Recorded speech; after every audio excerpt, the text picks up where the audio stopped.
3 a.m. The whole office floor was dark except for my one lamp, a white glare cold enough for a morgue. My phone buzzed again. The red dots from my boss's messages kept popping up, scarier than a death summons.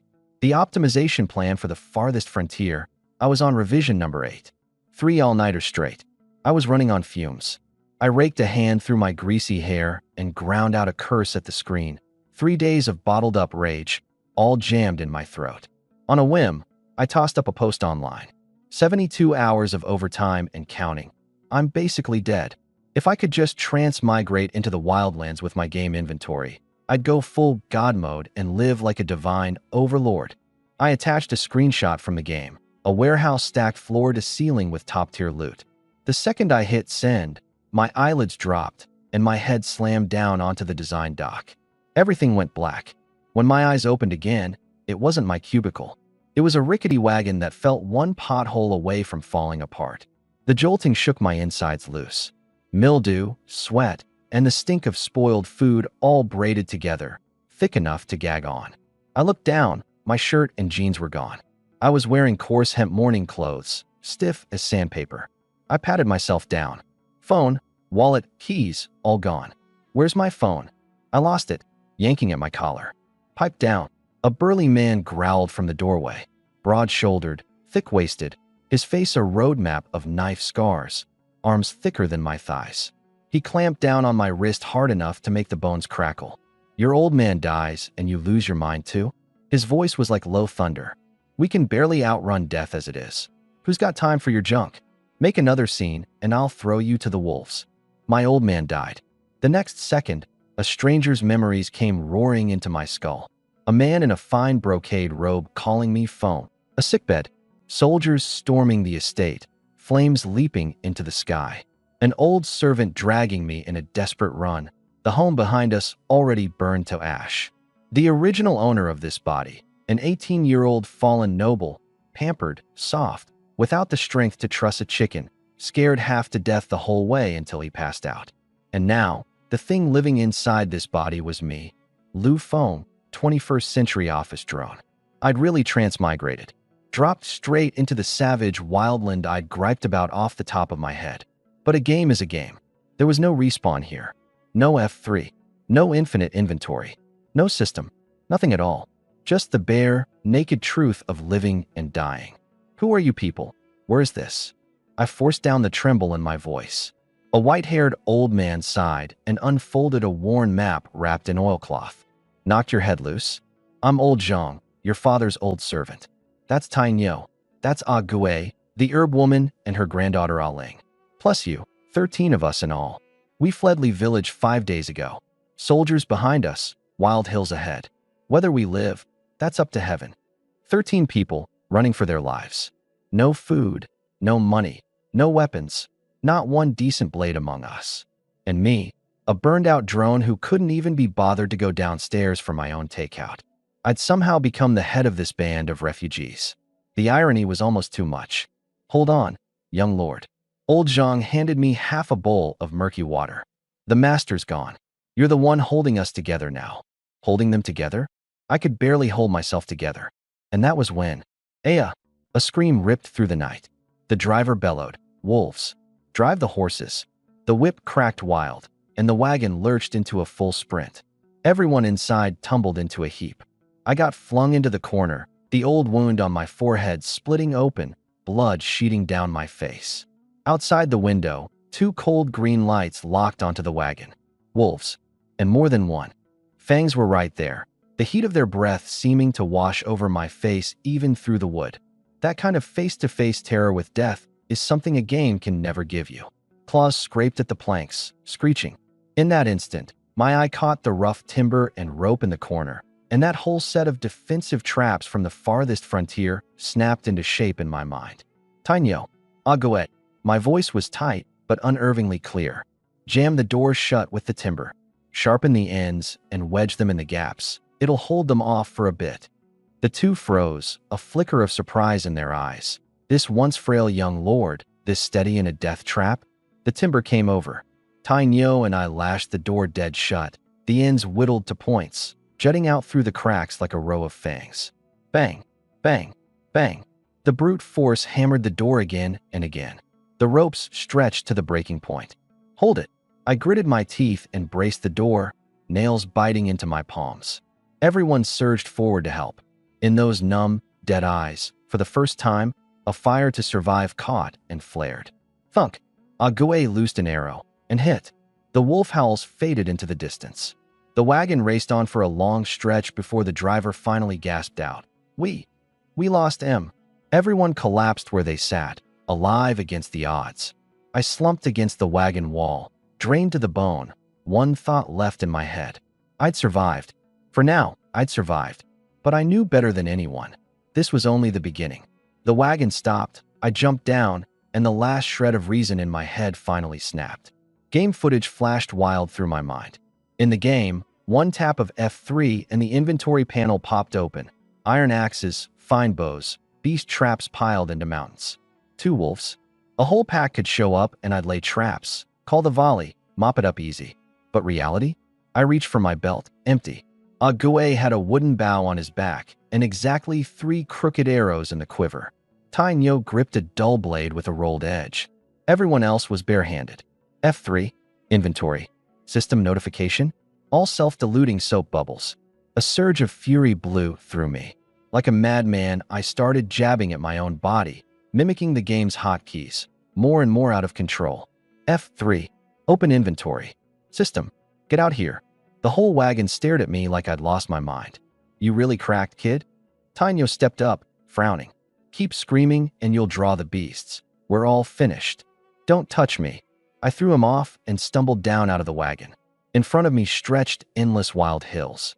I screamed up at the empty sky, completely unhinged. System, inventory, F1, F2, F3, any of you. Even just one iron axe, come on. All that answered me was the wind and the dull, grating cry of a wild bird in the distance. No chime, no panel, no supplies conjuring themselves from thin air. Only the cold wind, reminding me over and over, this is not a game. I missed air conditioning. I missed the takeout you could order even at 3 a.m. I missed the kind of death in the game that you could undo with one button. But now I was wearing chafing hemp rags, my head split and bleeding, starving and freezing, liable at any moment to be torn apart by beasts or cut down by soldiers. My eyes landed on an old pagoda tree. In the game, ramming a tree cost you a sliver of health. You'd sit and meditate and get it back. So in reality, smash into it hard enough. Would I wake up from this nightmare? Would I get to go home? The moment that thought surfaced, it grew like wildfire and swallowed every scrap of reason I had left. I broke into a run, straight at that tree. Young lord, stop. Old Zhang chased after me on his cane and stumbled within a few steps. Bang! My forehead slammed into the trunk. Pain split my skull. The world went black. The old wound burst, blood gluing my eyes shut, everything washing crimson. I dropped like a puppet with its strings cut, mind blurring, still thinking, refusing to accept it. Why?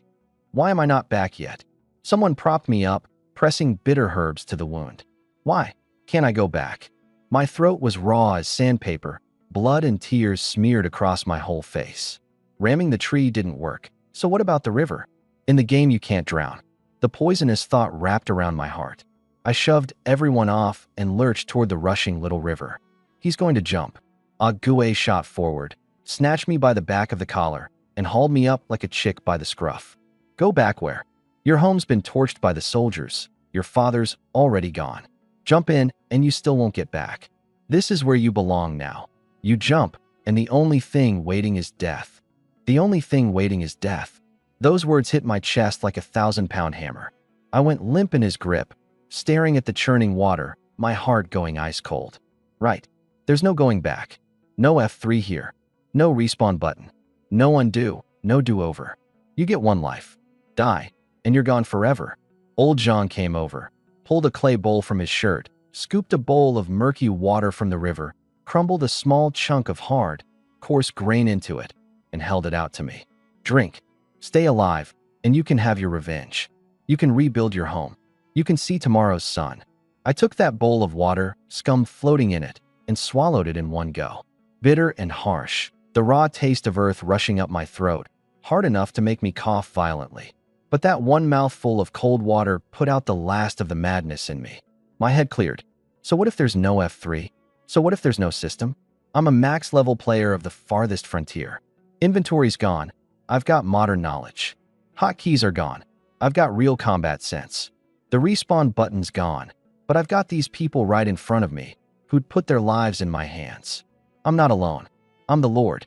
This one life of mine is tied to 12 others. I drew a deep breath, wiped the blood and tears off my face, and stood up. My legs were still shaky, but my eyes had gone steady. I'm sorry, I lost it just now. My voice was rough, but every word landed like a stone. From this moment on, I'm done seeking death, done running away. I swept my gaze over every face. Anyone who wants to live, follow me. I can't promise you silken feasts, but I swear, I'll spend my own life if I have to, and I'll bring all of us through. We find food, we find water, we find a stronghold. We make weapons. We hold off the beasts. We fight the soldiers. I, Lu Feng, mean what I say. Everyone froze. That young lord who, a minute ago, was ramming trees and lunging at rivers, raving out of his mind. In one breath, he'd become a different man. Tainyo snapped out of it first, broke into a grin, and clapped me hard on the shoulder. Good. I, Tainyo, will trust you this once. I'll follow the young lord too. We're all with you. The echoes came one after another. The despair hanging over us melted like ice and snow. In every set of eyes, a spark caught fire again. And right then, a woo, a woo. Wolf howls exploded out of the dense woods. One after another, terrifyingly close. The hope we'd just kindled was snuffed out by fear in an instant. The wolves are back. And it's more than a few. Ah Gue knocked an arrow. But there were only 3 in the quiver, laughably thin. I forced myself calm, the game's pack-fighting tactics flashing through my mind, and barked out orders, leaving no room for doubt. Ah Gue, get on the wagon roof and shoot the lead wolf. Tainyo, hold the flank with me, blades and stones. Old Zhang, take the old and the weak behind the wagon and pass up every stone and stick. Herb woman, get the medicine ready. Everyone remember, wolves fear fire. Find anything that'll light, and light it. The torches barely forced the pack back for a heartbeat, and the wagon tore off again in a wild dash. But everyone knew the wolves hadn't retreated. They were only spooked, for now. And us, we were almost out of road. Crack! The old axle snapped. The wheels jammed hard between 2 boulders, the wagon body lurching violently, throwing everyone into a pile.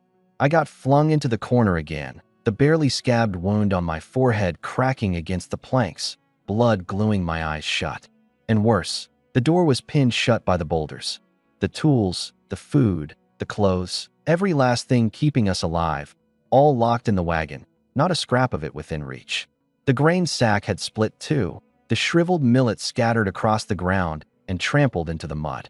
Where's the pry bar? The tools are all in the wagon. We can't even get the door open.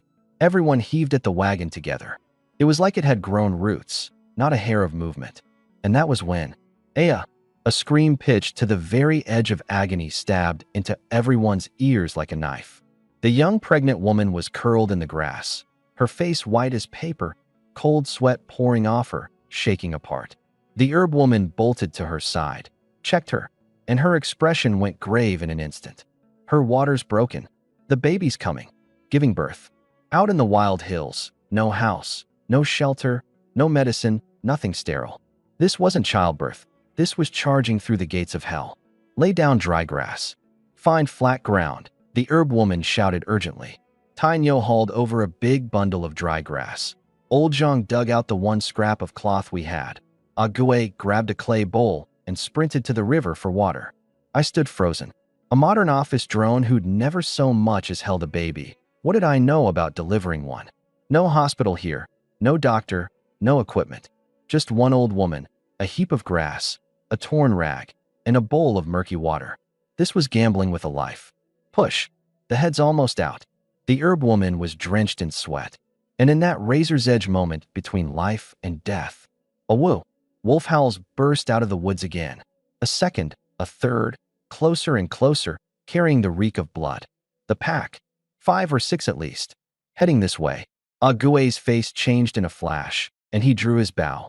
On one side, a mother and child at death's door. On the other, a bloodthirsty wolf pack. On one side, the gates of hell that are a breech birth. On the other, beasts about to break the cage. No road ahead, no help behind. 13 lives, like they were all about to be buried right here, together.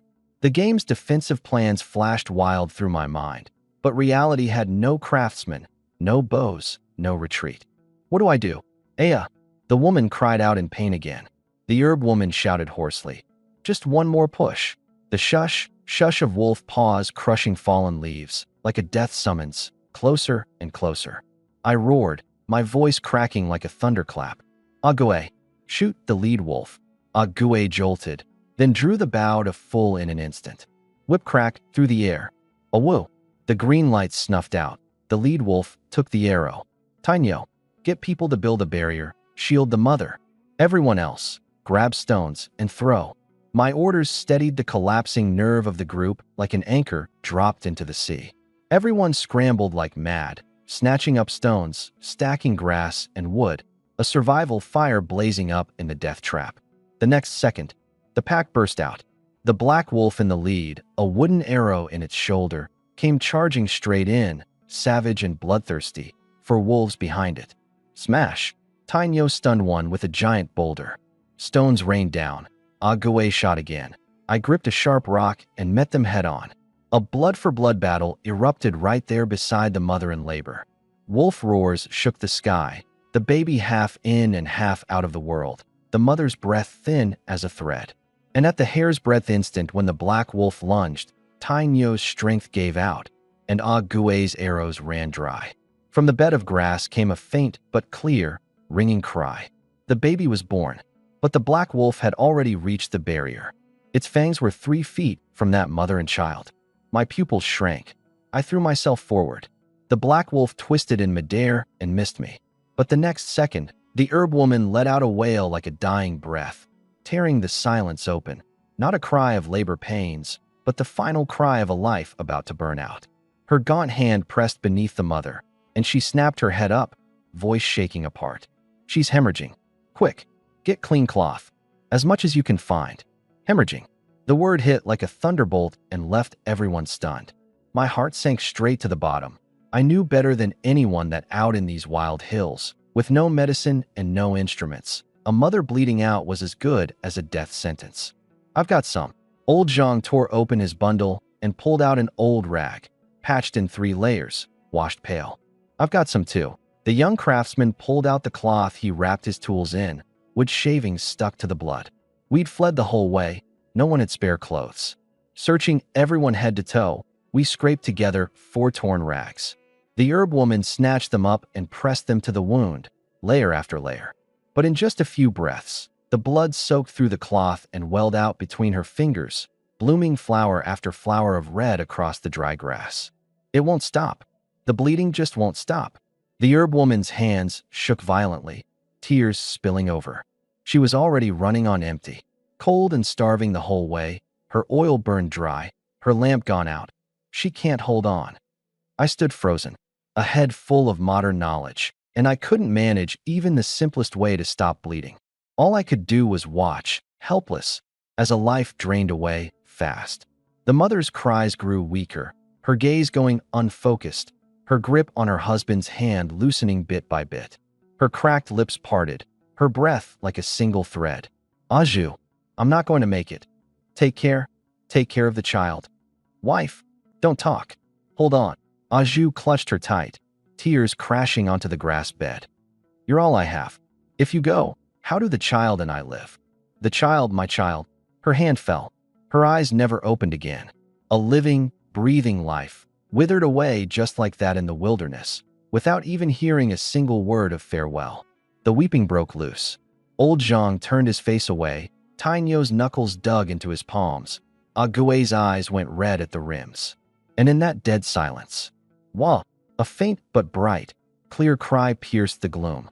The herb woman, trembling, lifted the blood-stained cloth and brought out a baby boy, red all over, thin as a kitten. It's a boy. Her voice caught, without a trace of joy, only a chill that cut to the bone.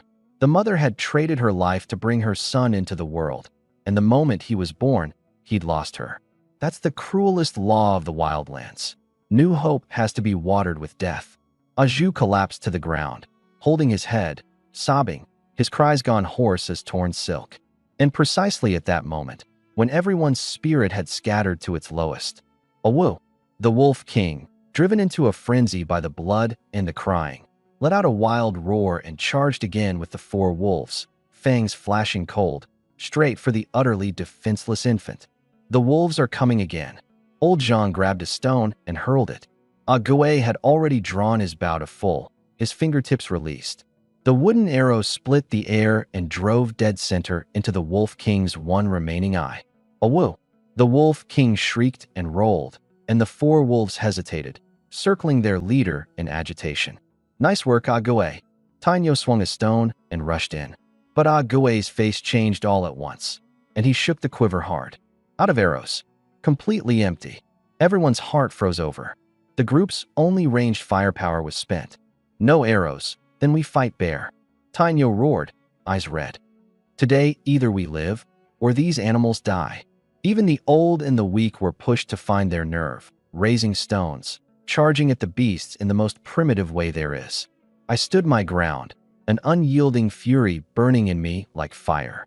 I couldn't let the mother die for nothing. I couldn't let a newborn become wolf feed. I couldn't let these people who'd put their faith in me die just like that. The game's defensive memory flashed wild, and my eyes locked onto that jammed wagon. In the broken hole in its side wall, the timber and rope were stashed. Tainyo, Ague, lure the wolves over to the wagon. I shouted as I charged, shoving my hand into the broken hole, groping. There's timber and rope in here. Draw them over. The two caught on instantly, swinging stones and roaring, deliberately baiting the wolves. The four were completely hooked, their fangs nearly sinking into the men's backs. I yanked out the heavy timber and hemp rope and lashed the wood crosswise in front of the wagon shaft, fast. A deadly tripwire. Clear out. In the nick of time, Tainyo and Ague flung themselves to the side. Bang! The lead wolf couldn't pull up in time and slammed hard into the crossbar, flipping over with a brutal crash. The three behind piled into it one after another, tumbling into a tangle, yelping nonstop. Now, smash. Smash them dead. I let the first stone fly. Stones poured down like hail, blood spraying. In moments, the four wolves stopped moving. The blinded Wolf King was still struggling. Tainyo walked over, raised the hatchet, and brought it down hard. The howling cut off all at once. The world went quiet. Everyone collapsed where they stood, drenched in sweat and blood, gulping for air. Not a shred of joy, only the bone-deep exhaustion of surviving, and the desolation spread across the whole clearing. I walked to the grass bed, looked at the mother's cold body, looked at the still-breathing infant in the herb woman's arms, and my chest felt like it had taken a heavy blow. In silence, we dug into the earth, wrapped the body in torn cloth, and buried this young mother. No headstone, no eulogy, just a small mound of fresh earth, standing in the wild hills, silent. I crouched before the mound, my eyes going cold, going hard, bit by bit. In my heart, I swore a heavy oath. Something like this will never happen again. I'll build a home, stockpile food, make tools, set down laws, protect the old and the young. I'll make it so a woman bearing a child no longer means charging the gates of hell, so children can grow up safe, so the displaced have somewhere to belong. But reality was cold as a blade. The wagon was still jammed in the rocks, the food and tools all trapped inside. The group had gained one more mouth crying to be fed and lost one strong pair of hands. Morale had dropped to the bottom, and the group's nerve was on the verge of scattering. And what tightened my chest even more? In the shadows of the dense woods not far off, a few faint, scattered green lights had kindled again. Those weren't wolves, but they were quieter than wolves. Eerier. I gripped the sharp stone in my hand hard. The crisis was nowhere near over. The real nightmare had only just begun. Thud. Tainyo drove a fist into the wagon, hard enough to shake would splinters loose. We'd only just finished burying her, and the breath he'd been holding down lit all at once. Don't just stand there. Get this wagon out now. I wiped my face, tugging at the wound on my forehead. There's too much blood stink here. The wolves might double back, and the soldiers could be closing in too. Within half an hour, we have to move. Only then did everyone snap out of it and crowd around the wagon. Tainyo rolled up his sleeves, dug both hands under the edge of the wheel, his muscles drawing taut. Up, the wheel might as well have been welded into the rock crevice. Not a hair of movement. He tried 3 times running, veins bulging, and the wagon stood as steady as a mountain. Ague, lend a hand. Tainyo panted heavily. You've got a sharp eye. Figure out how to pry these rocks loose. Ague crouched down in silence, slid his fingers into the rock crevice and felt around, then circled the wagon once and stood up, shaking his head. It's wedged in too tight, locked solid on every side. His voice was hoarse, like sandpaper grinding wood. No pry bar, no chance of getting it out. Unless we cut off the wheel and right off this half of the axle. Cut off the wheel. Old Zhang hurried up on his cane. This is our only wagon. Cut it. And how do we haul the rest of the food and tools? Walk these wild hills on foot with old folks, kids, and a newborn. 3 days, tops, before we're all wolf feet. Uncle Wang crouched and felt the boulder too. He was a tenant farmer who'd worked the land his whole life. He shook his head, rolled down off the mountain, half of it buried in the dirt. 300 caddies at least. No iron pry bar, and just men's hands won't budge it. Chun the carpenter walked a half circle around the wagon, wrapped the axle, eyed the contact point between boulder and wheel, and spoke quietly, but with certainty. The wheel's not broken, the axle's not damaged, it's just jammed. With a hardwood pole and the right pivot point, we might be able to pry it loose. A hardwood pole. Tainyo scanned around. Nothing but brambles and rubble, not even a decent tree. Where do we get a pole? Everyone fell silent. Down the slope, Aju still crouched beside the mound, dead still, his eyes empty as 2 dry wells. The baby's crying in his arms had gone so faint it might cut off any second. So we just waited out here? Ague's voice cut in suddenly, holding down his frustration. Wait for the pack to come back? Wait for the soldiers to catch up? Then what do you say we do? Old Zhang turned on him. Go on foot. How far can these old folks and kids get? As far as we can. Ague's voice shot up. Beats waiting around to die. You. Old Zhang was so angry his beard bristled. You're young and strong. You run fast. But look at the herb woman. Look at Sister Zhang's 2 kids. Look at that newborn. You'd have everyone die just to clear the road for you. Die for me. Ague shot to his feet, eyes bloodshot. I almost got torn apart by those wolves just now. I loosed 20-some arrows till my arm nearly came out of the socket, just to hold the pack off. For whose sake? For all of us to live. And now you lecture me? Old Zhang was choked silent, his cane stabbing the ground twice, hard. Would it kill you to say less? Tainyo suddenly slammed a fist into the wagon. Look how old Zhang is. What are you arguing with him for? Ague whipped around to face Tainyo, his eyes like blades. Arguing with him? He accused me first. I say cut the wheel. He says no. I say go on foot. He says no. So what's your answer? Can you get the wagon out? I can't, but at least I'm not standing here squabbling. Tainyo's chest heaved. His wife just died. Aju's still crouched over there, and you two are bickering. Does that look right to you? Ague faltered, his eyes drifting on instinct to the lonely figure down the slope. The baby's cry could no longer be heard. Asleep, maybe, or just cried out. He opened his mouth, the words rising to his lips, then bent into a cold snort. Humph, quit playing the good guy. If you hadn't shouted so loud just now, I wouldn't have. Wouldn't have what? Tainyo took a step in. Don't dump your dirty water on my head. I was in a panic. And you? You're picking a fight on purpose. I'm picking a fight on purpose? Ague's voice turned shrill. I shot wolves the whole way and saved your hides how many times? I'm picking a fight. Saving people is one thing, squabbling's another. 2 different things. Tainyo craned his neck, his face flushed red. Don't think saving somebody buys you the right to throw your weight around here. The 2 of them went back and forth, faces red, spit flying. No one dared step in. One the deadly archer the group leaned on, the other the strongest pair of hands. Neither could be crossed lightly. Uncle Wang made to speak, but Chun the carpenter caught his arm and shook his head, eyes flashing a warning.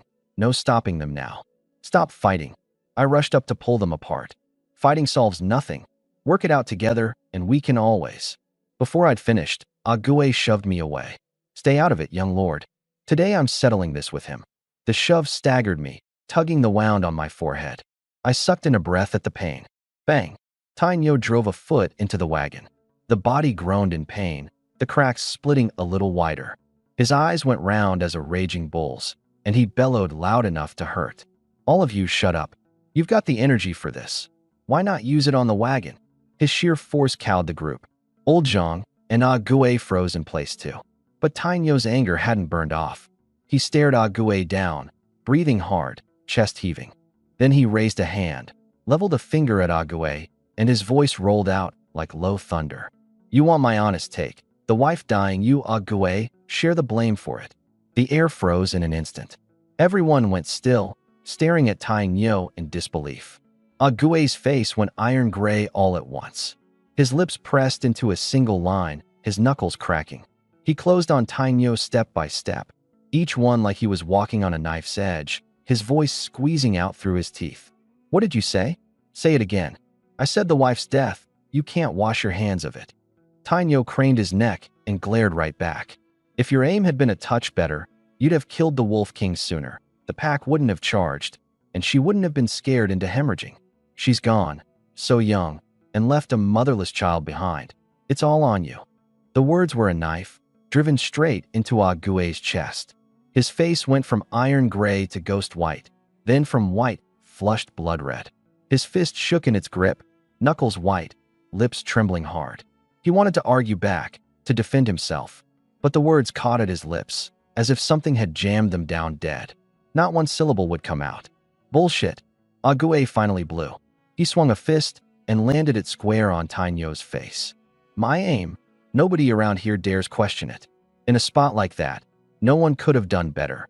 What would a meathead like you know? Tainyo hadn't expected him to actually throw a punch. It staggered him, blood seeping from the corner of his mouth. He wiped it, then drove a fist back into Ah Gue's chest with a thud. You dare hit me? I don't teach you a lesson today. You'll never learn your place. Ah Gue stumbled back into the wagon. The next second, he yanked the hatchet from his waist and leveled the point at Tainyo, his voice rasping like it had crawled up out of hell. Fine. You want to die? I'll oblige. Today one of us settles it for good. Tainyo bent down, snatched up a chunk of wood off the ground as thick as a bowl's rim, easily 20 or 30 caddies. His eyes turned vicious like a goaded bull. Settle it then. I've had my eye on you for a while now. One gripping a blade, one hefting a club, they squared off beside the wagon. The air was tight enough to wring water from. Stop it. We're all on the same side.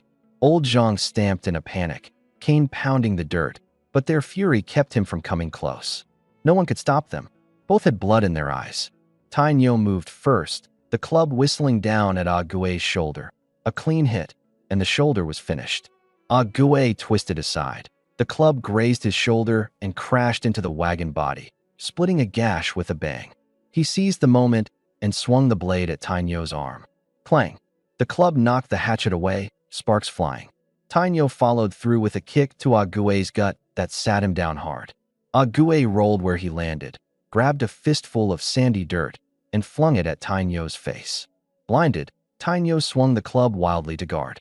Ah Gue's blade swept past, and a bloody line opened on Tainyo's arm. The pain made Tainyo roar. Heedless of the wound, he hammered down with the club like a man gone mad. Bang! Bang! Bang! They tangled into one writhing knot, trading blows. One all strength, one all speed, neither willing to fold, fighting fiercer by the second. Blood at the mouth, faces bruised, Tainyo's forehead split, half his face slick with blood. Ah Gue took a fist under the ribs, every breath after that like a knife. People tried to break it up and couldn't get near. Old Zhang shouted himself hoarse. The herb woman just kept wiping away tears. Stop now? Keep this up, and this whole group really falls apart. I couldn't hold back anymore and lunged in to pull them. But the second I got close, Tainyo's swinging elbow caught me hard in the chest. Bang! I flew backward, the back of my head cracking against a jutting rock, the old wound on my forehead splitting open too. Thud! The world went black and spun. I sprawled on the cold ground, blood running down my face, dripping and spreading into a small dark red stain. Pain rolled in waves from my forehead, the back of my skull, my chest. But the worst pain wasn't in my body. It was in my chest, somewhere deeper. What kind of moment was this? Soldiers behind us, beasts ahead, our supplies trapped in the wagon, a companion just dead. and a newborn crying to be fed. And instead of thinking how to live, this group was killing each other. Did they not understand? Keep this up, and every last one of us dies. Fury burned through me like fire, shaking my whole body. I braced both hands on the ground, gritted my teeth, and dragged myself up inch by inch. Enough! I rose to my feet, my voice a thunderclap. Everyone froze. Blood still ran from my forehead, dripping onto the coarse hemp morning clothes, soaking through in lurid streaks of red. But my eyes had gone cold as a deep mountain pool, without a degree of warmth. That gaze swept over Ague, over Tainyo, over every single one of them. What do you two think you're doing? I walked toward them step by step, each one landing on their hearts. Beat each other to death, and then leave the rest to fend for themselves? Let that child, who lost his mother the moment he was born, lose the people meant to protect him too. Ague's blade hand trembled. Tainyo lowered his head, and the club slipped from his grip with a thud. Look at Aju. Look at the child in his arms. My voice climbed sharply. That boy lost his mother the instant he was born. She never got to nurse him once before she went under that mound of yellow earth. For the rest of his life, the only way he'll know what his mother looked like is from someone else's mouth. He will never see her again. Down the slope, Aju shuddered hard and buried his face in the swaddling, his shoulders heaving in silence. And you? You're fighting, killing your own, twisting a knife into Aju's heart. Ague's hatchet clattered to the ground. He covered his face, tears leaking between his fingers. Can you face the wife who died? She traded her life for that child, and this is how you protect him. Ague dropped to his knees with a thud and kowtowed toward Aju down the slope, hard. Thunk, thunk, thunk. Aju, I'm sorry. I'm not even human. Tainyo knelt too, weeping aloud like a child who'd done wrong. Young lord, I was wrong. I really was wrong. I drew a deep breath, walked over, and hauled Ague up. Enough. Stop kowtowing. Then I pulled Tainyo up. Kneeling solves nothing. I don't need you to obey my every word. I wiped the blood off my face, my voice weary but steady. I need you to stay alive, to pull together, to make it through, together. I looked at the infant, wrapped in torn cloth, crying faintly. The wife's gone, but the child's still here. He's her life. We'll raise this child in her place. Give him food to eat, clothes to wear, and one day, grown, let him stand at his mother's grave and call out "Mother" just once. Ague scrubbed hard at his face and nodded fiercely. We will. We absolutely will. Ague and Tainyo looked at each other, reached out, and gripped hands tight. I'm sorry. I lost my head.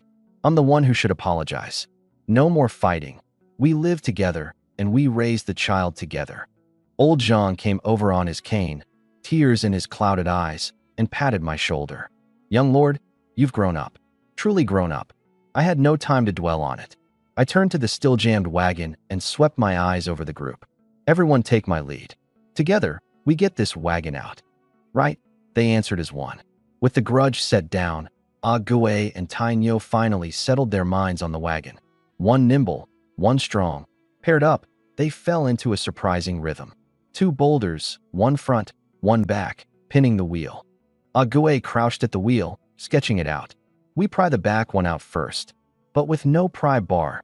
He looked up at the wagon, and his eyes lit. Cut a length off the axle and use it as a pry bar. Cut the axle. Old Zhang waved his hands urgently. I drove wagons for 20 years. The axle's the lifeblood of the whole thing. Cut it, and the frame falls apart. On mountain roads, it'll roll for sure. Cutting was no good. Not cutting was no good. Ague spread his hands. Either cut the axle and carry the supplies out, or ditch the wagon and walk. Your call. Soldiers could be on us any time. The longer we drag this out, the faster we die. Old Zhang fell silent. I walked over and crouched by the axle to look. We don't cut the axle. Everyone turned to me. Old Zhang's right. Damage the axle and the wagon's done. I pointed to the two crossbeams under the wagon bed, each thick as an arm. But these two crossbeams are set in with removable mortise and tenon joints. They come out. We take one out for a pry bar, then put it back when we're done. The wagon's main frame isn't touched at all. Better than cutting the axle. Every head turned to the crossbeams. Removable joints, all right. Chen the carpenter crouched and felt the tenon head, nodding. The wooden pegs have even worked loose. easy to pull. Give me something hard, and I'll have it off in no time. Uncle Wong picked a fist-sized cobble out of the rubble and handed it over. Chin the carpenter set the back of the hatchet against a peg and tapped with the cobble. Tonk, tonk, tonk, wood shavings drifting down. While he worked, I grabbed a branch, drew a diagram in the dirt, and called Ah Gue and Tai Nyo over. To pry a boulder that big, one pole pressing down won't do it. You need a pivot. I tapped the diagram. Slide the lever into the crevice. Set a stone underneath as the pivot point. Push down, and the boulder lifts. The closer the pivot is to the boulder, the less force it takes. Go find me a thick log and a big, solid stone for the pivot. Ah Gue stared at the diagram, his eyes brightening more and more. I get it. Wedge something under it, and it's way easier to pry. The two turned and scrambled up the slope, Tai Nyo hauling stones, Ah Gue digging through the brambles for hardwood poles. I parceled out the rest. Old Zhang, you know wagons best. Figure out the steadiest way to refit the crossbeam. Ah Zhu, you haul everything out of the wagon, stack the food, tools, and bedding in 3 piles so we can load fast in a bit. Ah Zhu's head snapped up, the first time since his wife's death that he'd been called on to work. He nodded hard. Yes, Lord. On it. His movements were clumsy, but earnest. Before long, Chin the carpenter wormed out from under the wagon, an arm-thick hardwood crossbeam 2 meters long in his hands. Got it off. Tenons intact, it'll go back in fine. Ah Gue and Tai Nyo came down too. Tai Nyo cradling a stone the size of a wash basin, one face flat. Ah Gue shouldering 2 wrist-thick hardwood poles. We drove one end of the crossbeam into the crevice behind the wheel and set the big stone underneath as the pivot. Tai Nyo, you bear down on the other end. Add force slow, don't jerk it. Ah Gue, the second the boulder loosens, drive the beam in deeper, as deep as you can. 1, 2, 3, push. Tai Nyo threw his whole weight down. The crossbeam groaned, friction grinding in the crevice, and the boulder, over 100 caddies, shifted, just barely. More. Ah Gue, drive it in. Quick-eyed and quick-handed, Ah Gue jammed the beam another half-foot in on the loosening. Tai Nyo gritted his teeth, veins bulging, his whole body hanging off the beam. Grrnk. The boulder finally pried free, rolled down the slope, and crashed into the brambles. With the space behind the wheel cleared, the wagon slid back half a turn with a creak. It could move. It's out. Ah Gue leaped up. Yes. Old Zhang slapped his thigh. Young Lord's trick beats cutting the axle by a mile. I let out a breath and was about to smile when my vision went black and I swayed. Uncle Wong caught me. Young Lord, you're hurt, rest. I'm fine. I steadied myself. There's one more up front. Gotta pry that too. I'll do it. Ah Gue jumped in. You rest, young lord, I've got it now. Tai Nyo, you and me. The two carried the beam to the front and did it the same way. The front boulder was smaller and looser and pried out without much effort. With both boulders cleared, the wheel was fully free and the wagon rolled steadily back to the center of the road. Done. The wagon's out. Tai Nyo threw both hands up, his whole face grinning. The pressure, the despair, the quarreling of these last days, it all seemed washed a little lighter by this one win. Load up, I called. Food deepest in, against the damp. Tools on the outside where they're easy to grab, bedding on top. Quick, let's get out of here. Everyone jumped to it. The crossbeam went back under the wagon, Chin the carpenter and old Zhang tapping the pegs tight. Uncle Wong and Ah Zhu loaded the gear. I carried a few of the lighter things myself, refusing to idle, even dizzy. And that was when, in the roadside brush, there came a faint rustling. Who's there? Ah Gue snatched up his bow and knocked an arrow at the bushes. Tai Nyo gripped his hatchet and stepped in front of me. The brush rustled again, a few times. What crept out was a child. 7 or 8 years old, skin and bones, his face caked with mud, his hair matted into clumps, his clothes torn like a fishing net, barefoot, his feet a mess of cuts. He trembled like a startled little animal, his eyes full of fear and wariness. Fixed dead on the few grains of coarse millet spilled on the ground. His throat bobbed as he swallowed. My chest tightened. This child was starving. Don't be afraid. I crouched down slowly, raising a hand to wave off Tai Nyo, who moved to stop me. I picked up those few grains, opened my palm, and held it out. Hungry, huh? Here, eat. The child shrank back, but couldn't pull his eyes away. I just stayed there, crouched, palm open, waiting patiently, like waiting for a stray cat to creep closer back in my old neighborhood. You wait a long time, until it's sure you mean no harm, before it'll edge carefully over. After a good while, he inched over, step by step, his fingertips trembling as they touched the food, then snatched it up and stuffed it in his mouth, gulping it down so fast he choked, eyes rolling. Slow down, don't choke. I turned. Aju, any water? Aju hurried over with half a bowl, the water he'd been unwilling to drink himself. The child took it in shaking hands and gulped it down. What's your name? He shook his head. Where's home? Any family left? Another shake. He remembered nothing, or wouldn't let himself remember anything. To have survived this long, there was no telling how much he'd been through. Will you come with us? The child froze, and tears suddenly welled up, cutting through the mud on his face in two pale tracks. His lips quivered a long while before he forced out a hoarse little voice. Can I come with you? You can. I stroked his matted hair. What's your name? He thought for a long time, as if straining to remember, and said softly, Little Stone. My mama called me Little Stone. Good name. I smiled. From now on, you come with us. Little Stone burst out crying, crouching on the ground with his arms wrapped around his head, his small body curled into a ball. No one rushed him. We watched him the way we'd watch ourselves, who'd all run this same road. Who among us hadn't clawed his way out of despair? Ling came over, crouched beside him and patted his back gently, then pulled out a small piece of dry rations she'd saved. Don't cry. You've got us now. The sun leaned west. We climbed aboard and pressed on, stopping before dark in a sheltered hollow ring by hills on three sides. The campfire came up, its orange-red light playing over every face, driving off the dark and the cold. Ling dressed the cuts on Little Stone's feet. The gashes were hard to look at. Little Stone huddled in the bedding, watching everyone timidly, and when he saw me, said softly, Lord, thank you. I ruffled his hair. Call me Big Brother from now on, not Lord. He nodded, the corner of his mouth tugging up into a smile. It was the first time he'd smiled since the day he started running. Outside the hollow, the wind howled, and the wolf cries drifted faintly. Inside the hollow, 13 people sat around the fire. The food was good for only 3 days, the road ahead uncertain, danger on every side. But somehow, my heart felt a little steadier. Because these people were willing to follow me, to trust me. Because they were willing, in this hopeless world, to go on living. The night deepened, and one by one, everyone fell asleep. I leaned against the rock wall, watching the flames dance, and didn't sleep. Keeping watch, and keeping faith. Stay alive. Bring these people through, alive, together. However hard the road ahead, whatever the cost. This is my responsibility, and it's my choice. The wagon pulled into the sheltered hollow. Tainyo kicked the door open and yelled at the top of his lungs. Half an hour's rest. Anybody pissing? Piss quick. Anybody gathering wood?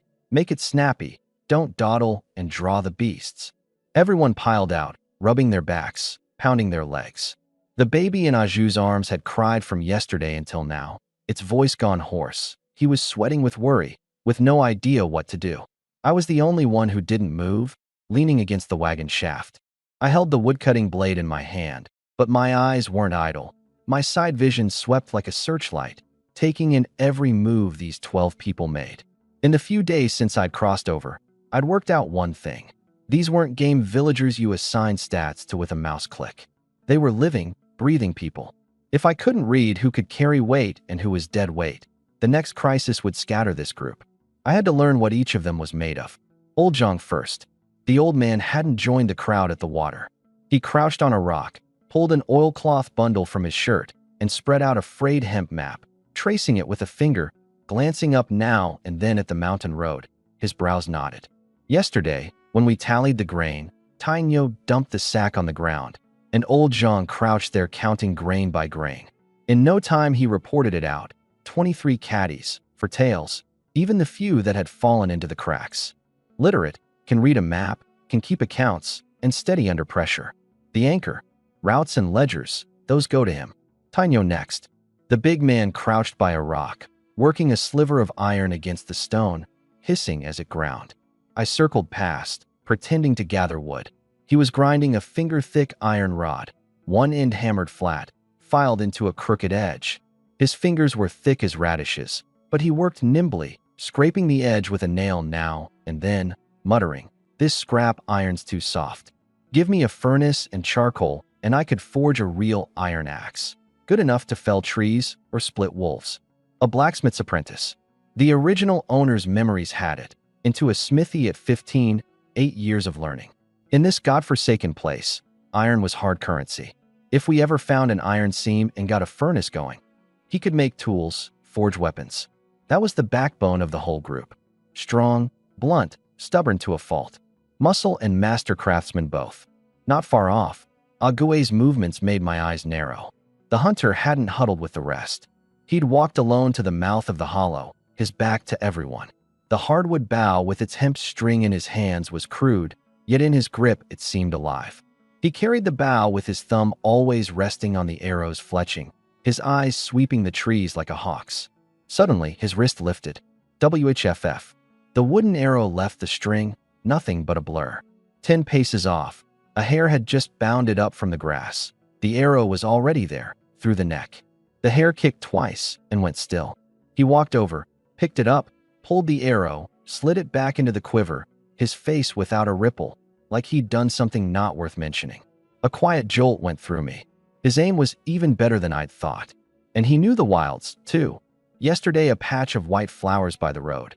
He threw out an arm to stop everyone. "Don't touch that grass. The sap rots your hands." The herb woman nodded on the spot and said it was rothand weed. Reads the trail, spots the danger, guards against beasts. For this group to take root in the wild, you can't do without eyes and ears like his. Proud, tight-lipped, quick to flare. Use him well and watch him close. The herb woman next. The old woman sat on a rock, changing the baby's swaddling. One touch of her gaunt hands, and that child, hoarse from crying, went quiet, its little mouth working, like it had found something to lean on. She was the group's only healer, knew herbs, could treat wounds, could deliver babies. In a place this short on medicine, she was everyone's lifeline. The night the mother died in childbirth, she was the one who stayed to the end, and a couple of days back, when someone caught a chill, she brewed medicine and watched over him 3 days and 3 nights. Medical support, a core member. She has to be protected, and so does that herb basket of hers. Beside her, her granddaughter Aling crouched, holding out a few washed herbs to her grandmother. 15 or 16, a round face, bright dark eyes, 2 plaited braids. Chen the carpenter walked over, his hand torn open by a wood splinter, blood dripping. He shook it off without a word. Aling caught it, ran over, dug a few dry leaves from the basket, chewed them to a pulp, and pressed them to the wound, her hands steady. In moments, the bleeding stopped. "What grass is that, so quick?" Chen the carpenter blinked. "Styptic herb." Aling pressed her lips into a smile, dimples showing. "My granny gathers it. There's plenty in the hills." The herb woman said, unhurried. "This girl's gathered herbs with me since she was small. Knows dozens of plants. From now on, any aches and ills, you can go to her too. Knows the herbs, can treat wounds, gentle and careful." The herb woman's helper, and her successor someday.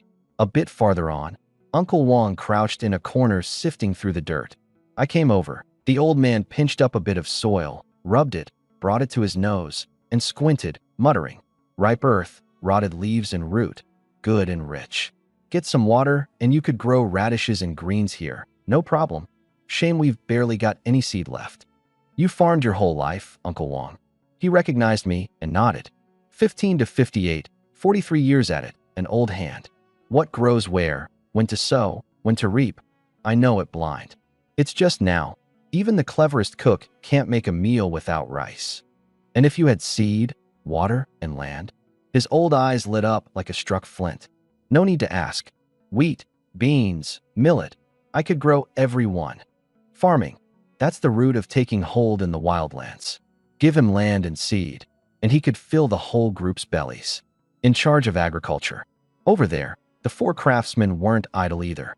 Chen the carpenter shaved at a piece of wood with a dull blade, rough out the shape, then refine, scrape it smooth with the spine, and in no time a smooth wooden bowl took form. He handed it to Sister Zhang. For watering the child, lighter than the coarse clay one.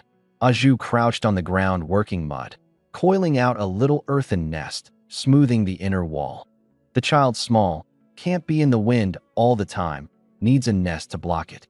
A mason, Aunt Lee and Sister Zhang were pulling hemp thread from torn clothes, straightening it strand by strand and twisting it into cord.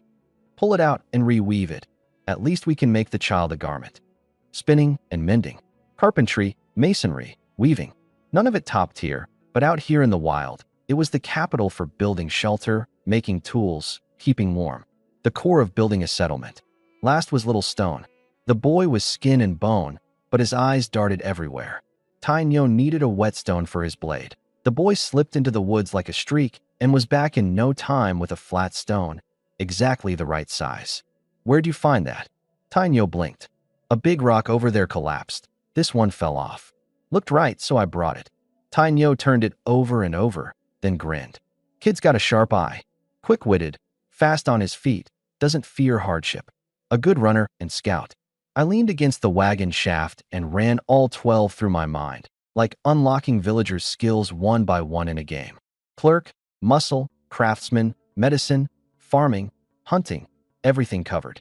A while ago I'd been anxious, sure that leading a band of old, weak, and sick meant we couldn't survive. Now I finally saw it. This group looked like a jumble, but it was hiding dragons and crouching tigers. Like the opening of a game, low level, poor gear, but the class lineup is complete. Put every person where they belong, and in these wildlands, we could carve out a place, bit by bit. This was the first stake I had to plant my feet on. Young lord, you were leaning on that shaft just now, watching us, weren't you? The herb woman had come over without my noticing, her voice so soft only I could hear. I smiled and didn't deny it. The old woman smiled too, showing a sparse row of teeth. A lord has to know what his people are, what they can do. You're a clever child. She paused. This group, with you here, there's hope. A warmth spread through me. But before I could answer, the half-hour's rest had barely passed when a problem touching the whole group's survival came crashing down. Clang. Tainyo slammed the grain sack onto a rock, swallowing down a belly full of anger, swearing under his breath. This is all we've got left? Enough for what? Every eye in the hollow dropped to that sack. Even the hoarse-throated baby in Aju's arms seemed pressed down by the heaviness, blinking its little eyes, looking blankly at the crowd. I strode over, undid the knot, reached in, all shriveled coarse grain, mixed with a few little stones. A fistful spread across my palm came barely to a single handful. Old Zhang, you've tallied it properly?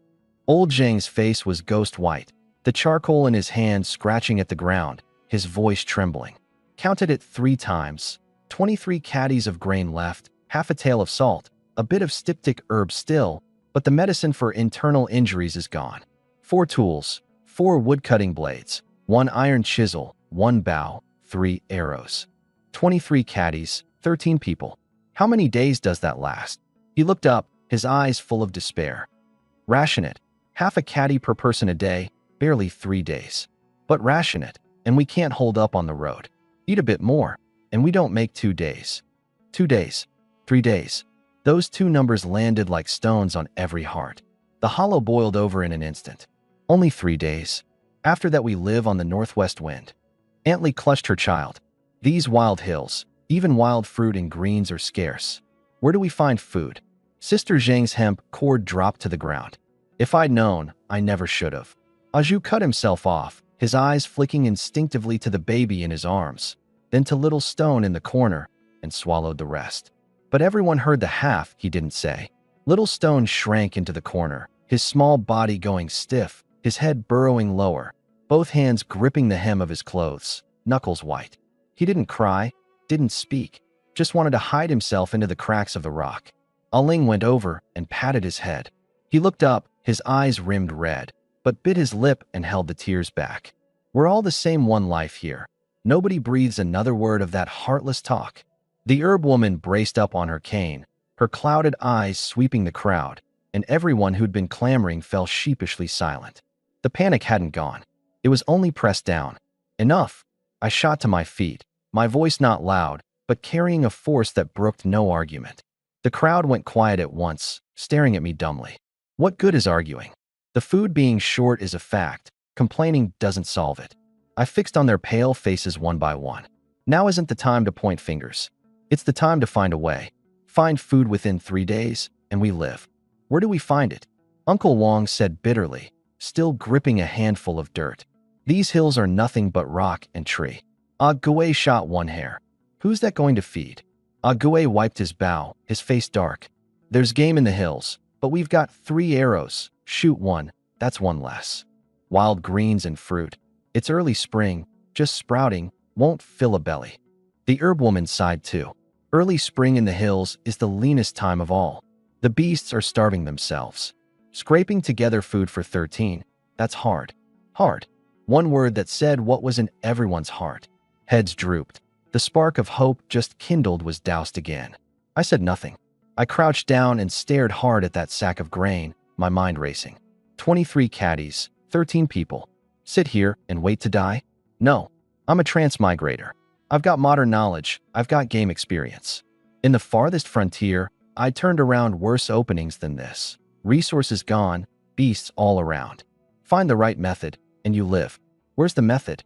Where's the food? My eyes fell on the map on the ground. Old Zhang, give me the map. I spread that frayed hemp cloth on the rock and ran a finger across it. We're at Blackrock Ridge. 60 li north is Qingshui Village. My finger stopped. What's this winding thing? Old Zhang leaned in. A river. The Qingshui River, 5 li from here. Pretty wide. A river. My eyes lit, and my fingers searched lower. And this one circled? Old Zhang squinted a long while. Kudzu Valley. They say the valley's overgrown with wild kudzu. The roots used in medicine, and some dig it to eat. 2, 3 li from here. Kudzu. A flash of light shot through my mind. In the farthest frontier, in the hardest stretch of early spring, kudzu root was a lifesaver. Buried in the dirt, one root could dig out to several caddies, all starch, crisp and sweet raw, soft and chewy cooked, and it filled you up. In my early game, short on food, I'd survived my first winter entirely on it. And the Qingshui River, where there's a river, there's fish. No net, no hook, so what? Weave a fish trap out of bamboo strips, the mouth funneling inward. Fish get in but can't get out. Or, failing that, stir up the water till the fish gasp for air and float, and you can clobber them senseless with a stick. There's a way to live. I shot to my feet, unable to hold back a smile. I've got it. We have food. The crowd stared at me, eyes full of confusion. There's fish in the Qingshui River and kudzu in Kudzu Valley. I jabbed at the map, talking fast. Kudzu fills you up raw or cooked, and fish fill a belly. We fish the river, we dig the valley, and we scrape together enough to make it to Qingshui Village. Kudzu? That stuff's edible? Aunt Lee frowned. It's edible. The herb woman spoke up suddenly, came over on her cane, a glint in her clouded eyes. I dug it in my younger days. Wash it clean, it's a touch sweet raw. Cooked, it's soft and chewy, and it fills you. It's just buried deep. You have to know it for sure. Don't dig the wrong root. But we've got no time to go digging, Chen the carpenter said, still frowning. 2, 3 li there and back is half a day, and we still have to keep moving. And the fish, Ague put in, doubtful. No net, no hook. You mean catch them barehanded? I've hunted 20 years and never heard of catching fish with bare hands. The doubts came one after another. I knew it in my heart. They'd never eaten kudzu, never seen fishing without tackle. It was natural they didn't believe. But I knew these methods worked. Kudzu isn't just edible, it's filling. I've eaten it. I said, dead certain. And fishing needs no net and no hook. Weave a trap from bamboo strips, set it in the river, and it catches them. Stir the water till the fish surface, then club them, stone them, scoop them up in your shirt. You'll get a few either way. The crowd stared, the doubt in their eyes giving way bit by bit to astonishment. A fish trap? What's that? Chen the carpenter was the first to perk up. He was the carpenter, keenest on anything made of bamboo and wood. A cage woven from bamboo strips, the mouth funneling inward. Get in, can't get out. Give me bamboo or pliable branches, and I can weave it. Tai Nyo was the first to step out, jamming the iron chisel into the ground. I believe the young lord. The day the wagon jammed, he pulled out a crossbeam for a pry bar, beat cutting the axle by a mile. He says he can catch fish, then he can. Digging kudzu, I've got the strength. I can dig a whole pile in a day.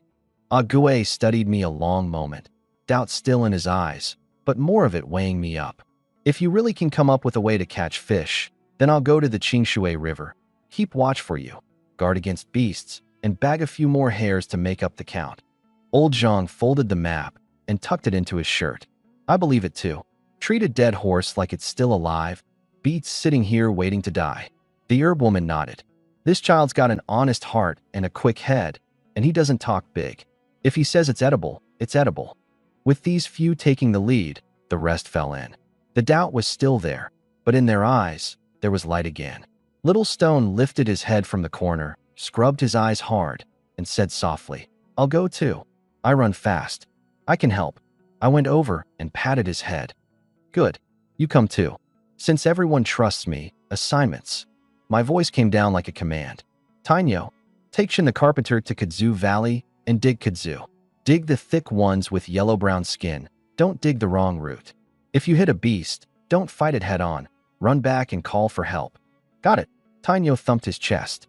Ague, take Little Stone and scout the Qingshui River. See if there's bamboo or brush along the bank to weave traps. Check whether there's plenty of fish and any danger. I'll come right after. Ague shouldered his bow. Fine. Little Stone, with me. Old Zhang, guard the supplies and the old and weak. Boil water and shout if anything happens. Don't tough it out. Uncle Wang, take Aunt Li, Sister Zhang, and Aju to gather dry wood nearby and look for wild greens. Only pick what you're sure of. The hollow sprang into motion. Tainyo snatched up his blade and took off with Chun the carpenter, the ground thudding under his feet. Ague went toward the river silent as a cat, Little Stone behind him straining to copy his light step, but forever snapping dry twigs and earning a glare back, shrinking his neck. The panic and despair had scattered. In every heart, a will to live was clenched tight.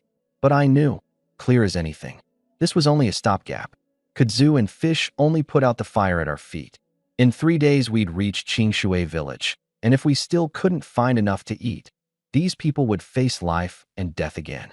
Was there game in Kudzu Valley? I didn't know. Would the trap weave up right? I didn't know. Would Ague and Little Stone hit trouble scouting? That too, I didn't know. Too many unknowns, too many risks. But I had no choice. I could only take it one step at a time. First bring this group through alive, hold out to Qingshui village. I bent down, picked up a wood-cutting blade, and slid it into the back of my belt. Old Zhang, I'm off. Wait for me to come back. Old Zhang lifted a hand to wipe the corner of his eye, his voice hoarse. Young lord, be careful. Don't push it. When it's time to come back, come back. I nodded, turned, and headed for the Qingshui River. My steps weren't fast, but they were steady. Outside the hollow, the early spring wind still carried a chill, cutting across my face like a knife. But in my chest, a fire burned. I'm the Lord. I'll bring these people through alive. However hard it is, whatever the cost. A woo! A shrill wolf howl tore through the woods from the direction of Kudzu Valley. I was crouched at the edge of the Qingshui River, working out how to weave a fish trap from branches. The stone in my hand dropped into the water with a plunk. That was the way Tainyo and Chin the carpenter had gone. No good. They're in trouble. Ague snatched up his bow and shot off like a gust of wind. Little Stone stuck right behind, his legs and feet so quick he didn't fall half a step back. I jammed the blade into my belt and ran after them. 2-3 li of rutted mountain road. It had taken the better part of half an hour coming. This time I ran headlong, hard enough to burst my lungs. I tore up to the valley mouth and my blood ran cold. Tainyo and Chun the carpenter stood back to back at the edge of the brush, a heap of freshly dug kudzu at their feet.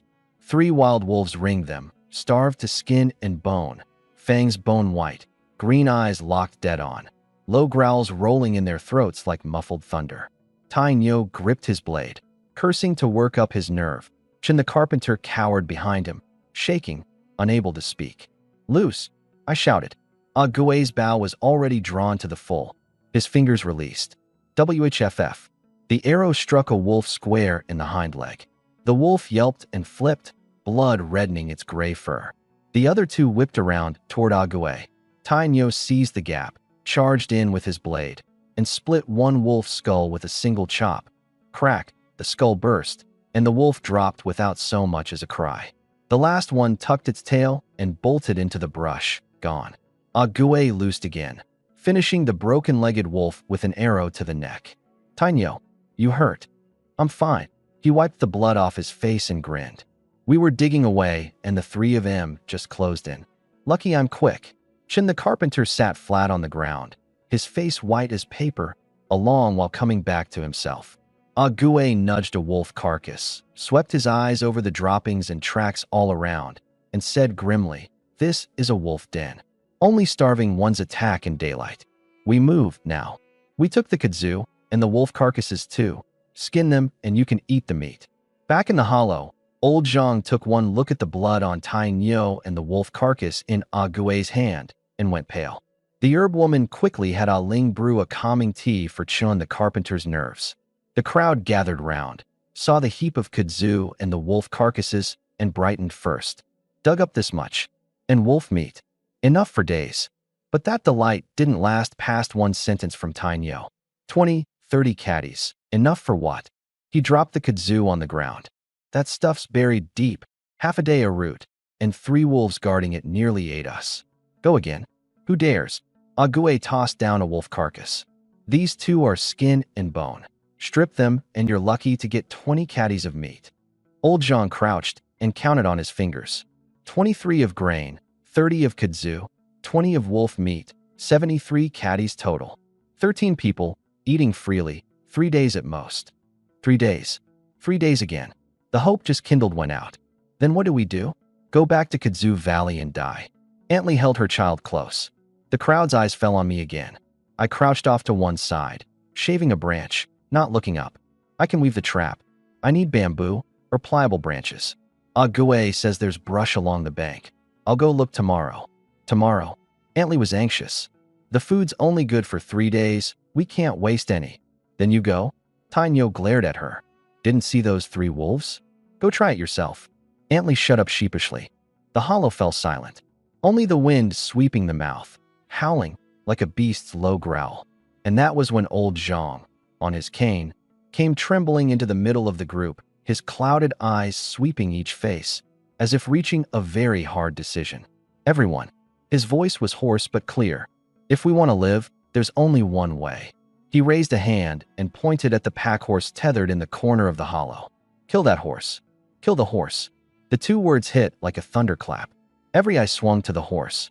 It was nothing but bones, its coat matted, yet it had hauled the wagon over hill and ridge, carrying a dozen-odd people and all our worldly goods, without a sound.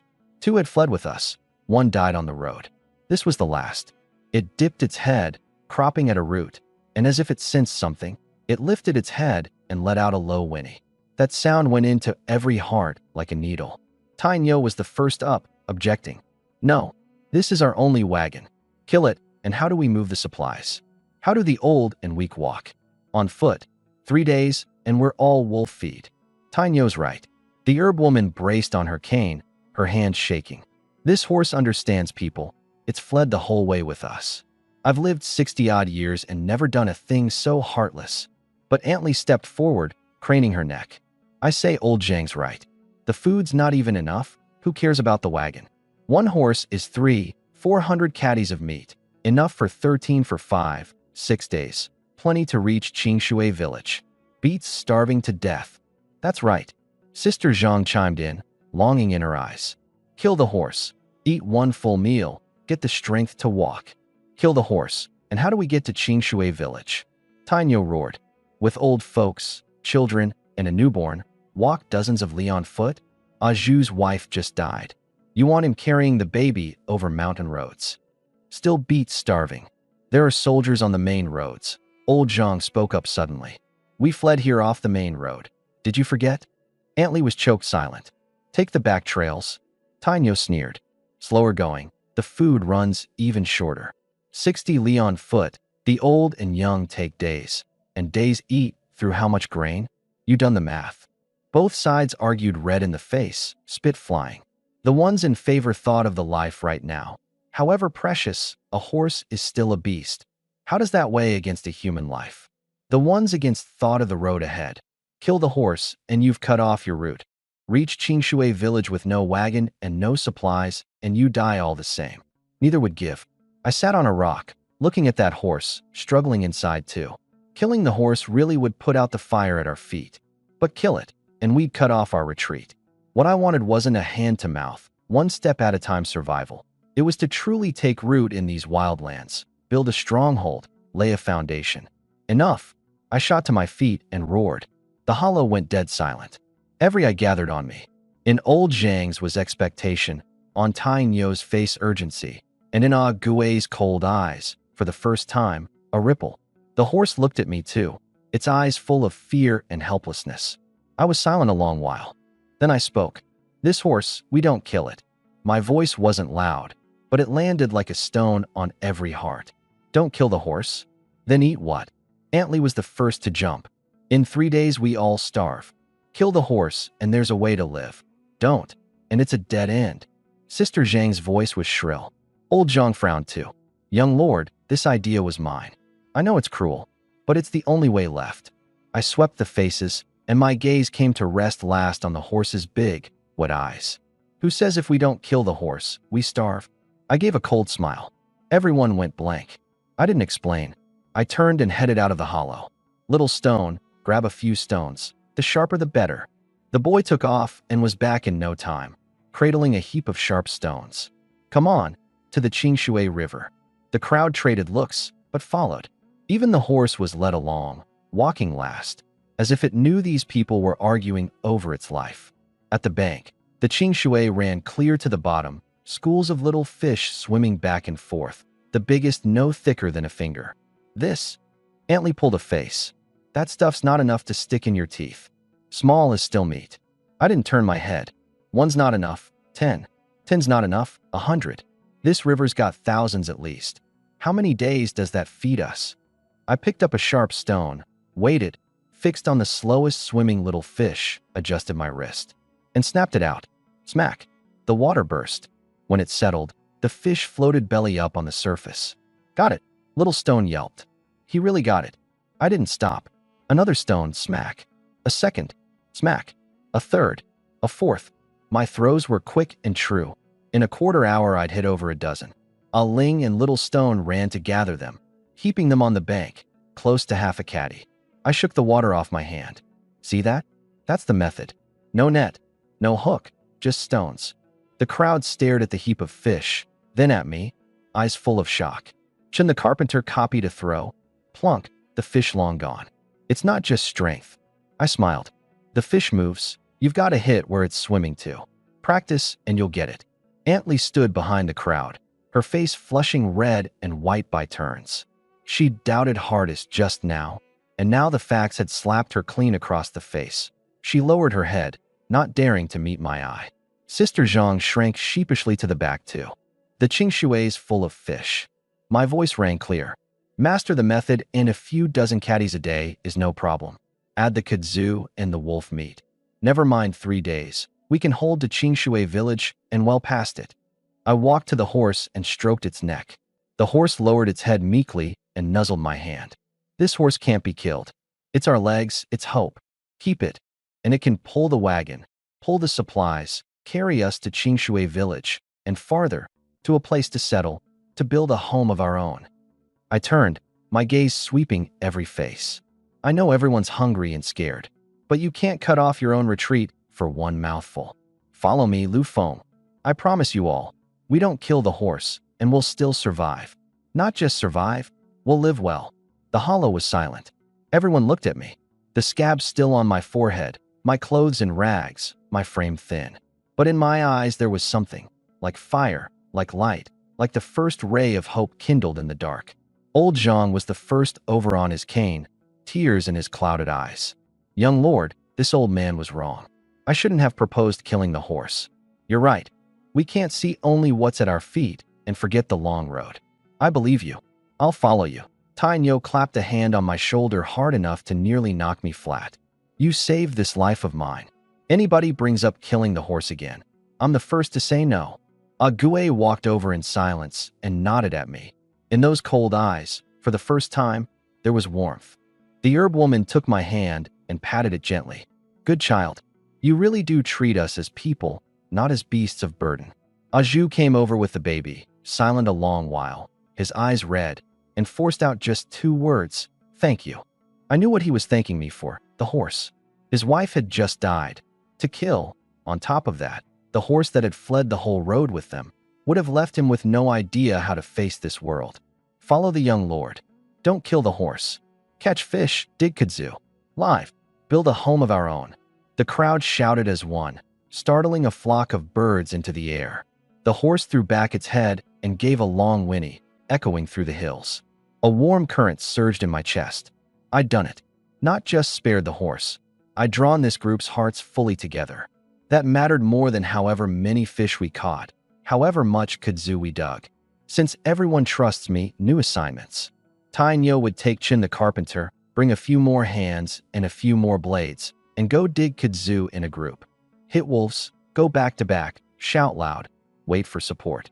Ague would take Little Stone to club fish at the river. Old Zhang would guard camp, skin the wolves, boil broth. The herb woman would take Ah Ling and tend the baby and the wounded. Uncle Wang would take Aunt Li and Sister Zhang to gather wood and find wild greens. Only pick what you're sure of. Everyone back to the hollow before sundown. Got it. In the hollow, there was no more arguing, no more despair, only orderly busywork and a hope that couldn't be held down. The next day, the sun had barely risen when Tai Nyo's booming voice yelled me awake. Up, up. Sun's burning your backside, and there's kudzu to dig and fish to catch. The morning mist was heavy, the grass beaded with dew, a cold that bored into the bones. The campfire was already going. I drank a bowl of warmed fish broth and felt the warmth all over. Different method today, I said. We're not throwing stones. Not throwing? Then what? Ague frowned. I looked at Chin the carpenter. The branches and vines I had you find? Got them. The long, thin, springy ones, plus mountain vine, all piled there. Tai Nyo said there was bamboo nearby, thin and straight growing. I had him cut a few and haul them back. Make what? Uncle Wang came over. A fish trap. I drew the woodcutting blade. A cage that catches fish. A cage can catch fish? A fish isn't a hare. Make it, and you'll see. I split the bamboo into strips of roughly even length.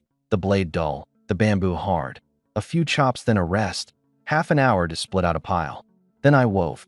I followed the fish trap from the farthest frontier. A cylindrical body, open at one end, with an inward-pointing funnel throat at the mouth. Fish get in, can't get out. In the game, it was a few mouse clicks. In reality, it had to be woven strand by strand. Thick branches stuck upright into a ring for the frame. Wet vine for cord. The bamboo strips wrapped round and round, tight. Chin the carpenter watched, his eyes lighting more and more, then crouched and pitched in. This is just basket weaving. I can weave baskets. How'd I never think you could weave a trap to catch fish? Same principle. I pointed at the trap's mouth. Here goes the funnel throat. Thin bamboo strips woven into a cone, wide end out, narrow end in. The fish wriggle in through the wide end, and when they try to leave, they're caught on the points. Clever. That's clever. The two of us wove for close to 2 hours, and a fish trap as thick as a thigh and half a person long took shape. I stuffed the wolf innards old Zhang had trimmed into the trap's deepest part. Foul, but the best bait.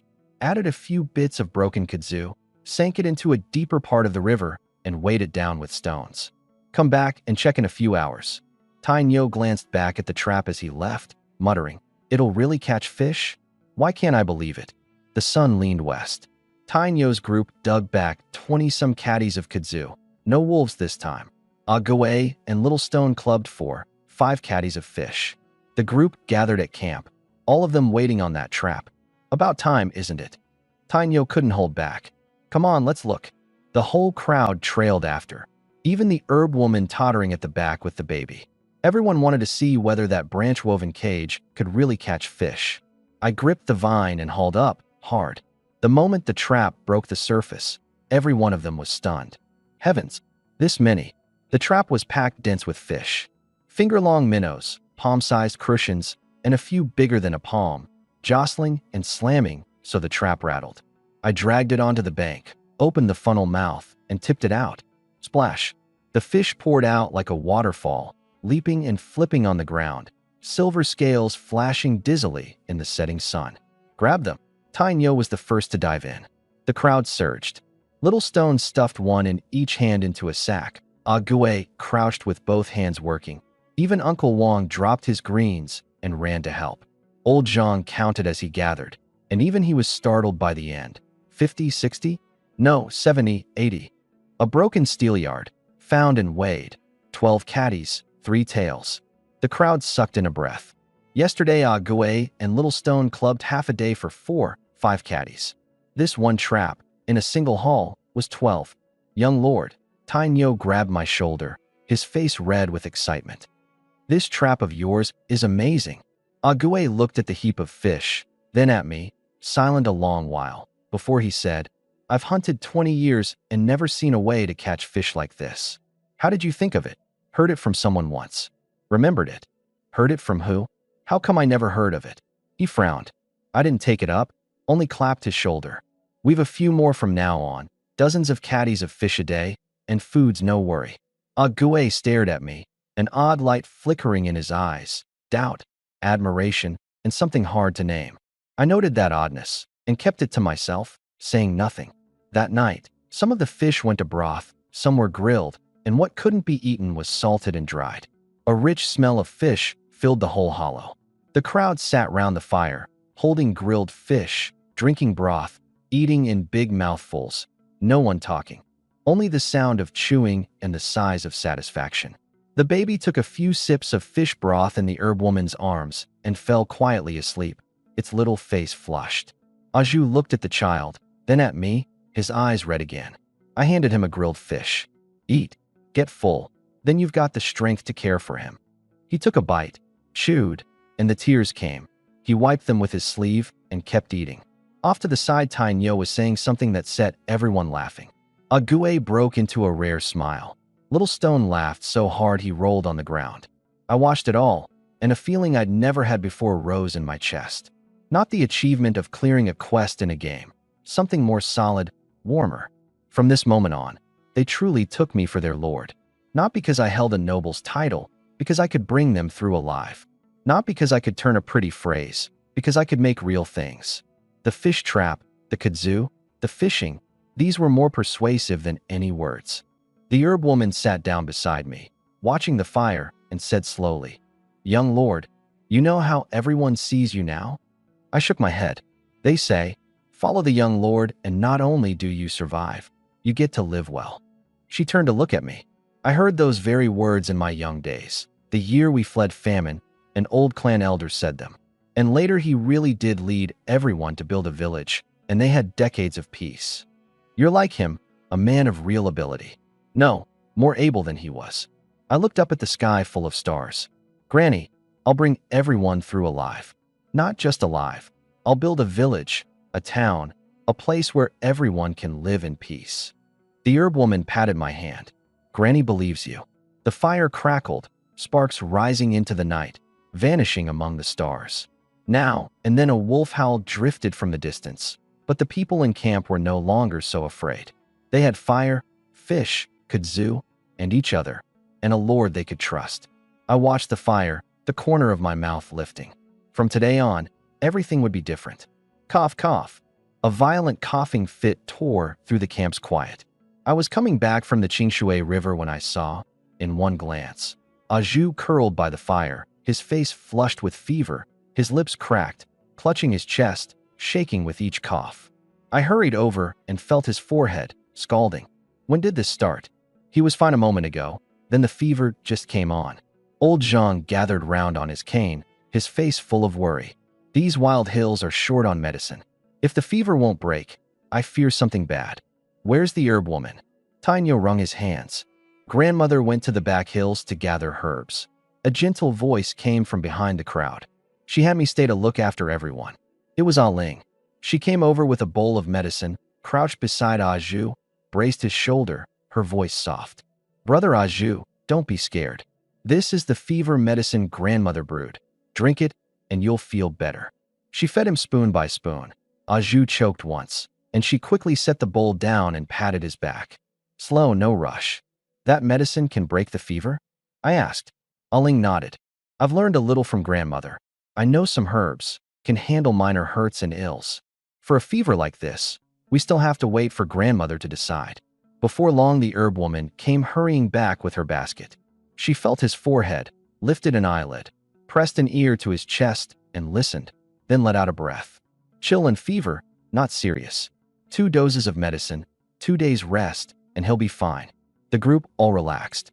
Aling had already taken the basket off her grandmother's back and was deftly drawing the herbs out one by one, shaking off the dirt, sniffing, sorting them.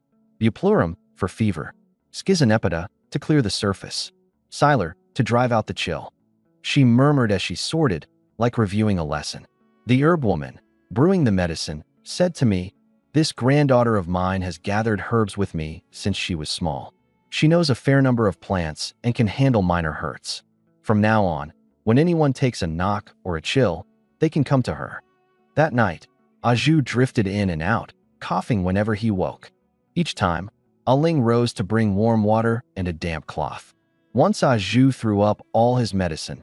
She didn't mind, covered it with wood ash, cleaned it up, and brewed another bowl. The herb woman offered to take over. She shook her head. "Grandmother, you're tired, go rest. I can manage alone." Toward evening, Ague came back from hunting with a long gash down his arm, blood running. Aling ran over, and without a word chewed up a few stems of styptic herb and pressed them on, then pulled out the dry cloth she'd readied and wrapped it neat and tight. "Don't get it wet these few days, don't strain it. It'll mend in a couple of days." Ague looked down at the deftly dressed wound and broke into a rare smile. "Thank you, Miss Aling. This doctoring's better than a real physician's." I stood a little way off, taking it all in. This girl couldn't shoulder loads and fight like Tainyo, couldn't hunt and guard like Ague, couldn't scheme and judge like old Zhang. But she had her own gift. She could care for people, heal them, smooth away the hurts on every body with those 2 hands. In this cruel wilderness, that gift was as important as strength, as marksmanship. No, maybe more important. Because of her, this cold camp had a little warmth. Oh no, the herbs have gone moldy. In the morning, Aling's cry, choked with tears, startled me out of the grass shelter. On the stone herb table in the corner of camp, the herbs that days of overcast rain had never dried through had all sprouted white fuzz, the roots and stems gone soft and black, gummed into clumps, giving off a sharp, musty reek. Aling crouched beside it, cradling a handful of moldy herbs, her eyes red-rimmed. It's been raining for days, they wouldn't dry. I turned them every day, checked them every day, and they molded anyway. These are the special remedies grandmother risked her life to gather in the deep mountains, for wounds, for fever, and now they're all useless. The herb woman came over, her gaunt hand stroking the rotted leaves, and sighed. Bupleurum, Schizonepida, Siler, Isida's root, all good things. Such a waste. Aling tried trimming off the moldy parts. What was left after trimming was too soft to use. She tried setting them by the fire. They curled and scorched the moment they neared the flame. She tried hanging them in branches for air. The damp was so heavy they only molded faster. She tried everything, and nothing worked.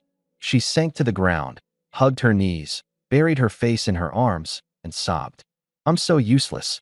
I can't even manage this one little thing." I crouched beside her. "It's not your fault." She lifted her tear-streaked face. "I have a way." She froze, the tears still hanging, forgetting to let them fall. "Really?" I stood, glanced at the moldy herbs, then at the leaden sky. Herbs mold for 2 reasons: too close to the ground, so the damp steams up from the dirt, and poor airflow, so the moisture can't escape. Solve those 2, and herbs keep. The herb woman's eyes lit. "You mean?" I didn't explain. I turned and called out, "Tainyo, Ague, lend a hand." Tainyo cut me thick branches, straight, long ones, and a bundle of finger-thick thin ones besides. Ague, fine pliable vines for cord, and big rain-shedding leaves, the wild banana kind. The 2 set off. Then I pointed at a clear patch in the middle of camp. "Clear this out, a person wide, too long. Pull the weeds, move the stones, level it." The herb woman pulled Aling up. "Girl, stop crying, come help." Aling wiped her tears and pulled weeds and hauled stones, working harder than anyone. With the materials ready, I started to build. 4 of the thickest branches went into the dirt, 2 front, 2 back, standing as 4 posts. 2 more lashed across as a frame, bound tight with coils of vine. Then the finger-thick thin branches laid across one by one, into a dense net. Young lord, you're building a shed? Ague asked. A drying rack. The woven platform sat half a meter off the ground, hollow underneath, the gaps wide so wind could pass through from every side. Last, I laid the broad wild banana leaves over the top one by one, weighed and tied them down into a small forward slanting roof. Rain landing on it would run right off. There, an airflow drying rack, finished. The crowd gathered round to look at the strange thing. I pointed and explained. First, the platform's half a meter up, so the damp can't rise from the dirt. Second, it's all gaps, air flowing on every side, so herbs dry fast. Third, there's a roof to shed the rain. Even on overcast, rainy days, herbs laid up here stay dry and won't mold. Aling's eyes slowly brightened. She brought a handful of herbs not yet moldy and spread them evenly across the net. A breeze stirred, and the leaves swayed softly. She made trip after trip, laying every surviving herb up there. Turn them once a day from now on, bottom to top, so they dry evenly. In a few days they'll dry into stored herbs and keep a long time without spoiling. The herb woman patted my arm, her clouded eyes full of approval. Young lord, how does that head of yours grow? I've lived 60-odd years and never seen a rack like this. Saw someone make one once. Where'd you see it? A faraway place. The herb woman didn't press, only stared at the rack, murmuring, good, good. Now the herbs have somewhere to go. Over the next days, Aling threw nearly all her heart into those herbs. A turn at dawn, a turn at noon, another at dusk, and at nightfall covered with banana leaves against the dew. The stored herbs grew and grew. Over 20 stalks of buplurum, 30-odd of schizonepida, plenty of siler, Isatis root, styptic herb, enough to last a while. She even picked out a few poison weeds that had gotten mixed in. The leaves were dead ringers for styptic herb, just a shade darker. The veins different. Mistake them and your hands would rot. How many herbs do you know? I asked. 70, 80. Everything grandmother knows, I know. 70 or 80 kinds, in this wilderness, was a vital skill. Your grandmother taught you all of them? Grandmother says, know the herbs in the wild hills, and you've got one more way to live. She paused, then said softly, but I can't read a single word. Grandmother can't either. She says knowing the herbs is enough. I thought a moment. Reading helps.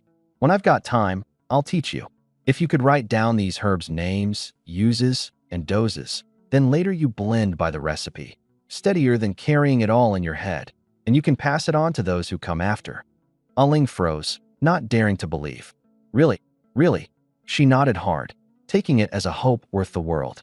Soon the name Little Doctor spread through camp. Anyone with an ache, a chill, a knock came to her, and she never refused, smiling as she dressed what needed dressing and brewed what needed brewing. With her, this cold camp grew more and more like a home. But how long could days like these hold? That evening, I stood at the mouth of the hollow watching the sky. The clouds hung very low. The days of rain had just stopped, but the sun still hadn't shone, and the air was damp enough to wring out. Old Jean came over and sighed. This weather's wrong. By now in past years it would have cleared, but this year it stayed overcast. How long can our food hold? He counted on his fingers. A dozen odd caddies of grain, 30-some of dried kudzu, a dozen of dried fish. Rationed, 3 for days. 3 for days. And after? Keep going to the wolf-guarded kudzu valley? Live a whole life off one river of fish? No, we had to find a place we could truly settle, with land and water, where we could grow grain, build houses, live for the long haul. Not forever hole up in this hollow, never sure of tomorrow. How far to Qingshui village? Old Zhang looked at the map. 60 li good weather, 4-5 days. I turned to look back at camp. The fire was up, its orange-red light on every face. Aling was taking in the last batch of herbs, the herb woman patting the baby, Tai Nyo and Ah Gue saying something by the fire, Little Stone running to and fro passing wood. Everyone was living so hard, but they couldn't stay here forever. I drew a deep breath. I'd already made up my mind. Tomorrow, it was time to plan the next move. The sky was just graying, the campfire long out. For 20-some days, this sheltered hollow had been our makeshift home. But now, it was time to leave again. Old Zhang spread the frayed map on the ground and drew a line with charcoal. North over this ridge, then 20 li on, there's a greenstone ridge. The map marks a mountain spring, a place to rest. Is it safe? No more wolves. Tai Nyo came over shouldering 2 bundles of dried kudzu. Not marked. Old Zhang shook his head. We take it as it comes. Greenstone Ridge to Qingshui Village. 30-40 li. 2 days if it goes smooth. I did the math in my head. We had a dozen-odd caddies of grain left, 20-some of dried kudzu, a dozen of dried fish, rationed, 3 for days. 1 hitch on the road, and it wouldn't be enough. There was no wagon anymore. 3 days back, the pack horse finally couldn't hold on. Worn to the bone, it dropped by the roadside and never stood again. Tai Nyo ended its suffering with his own hands, and we buried it in tears.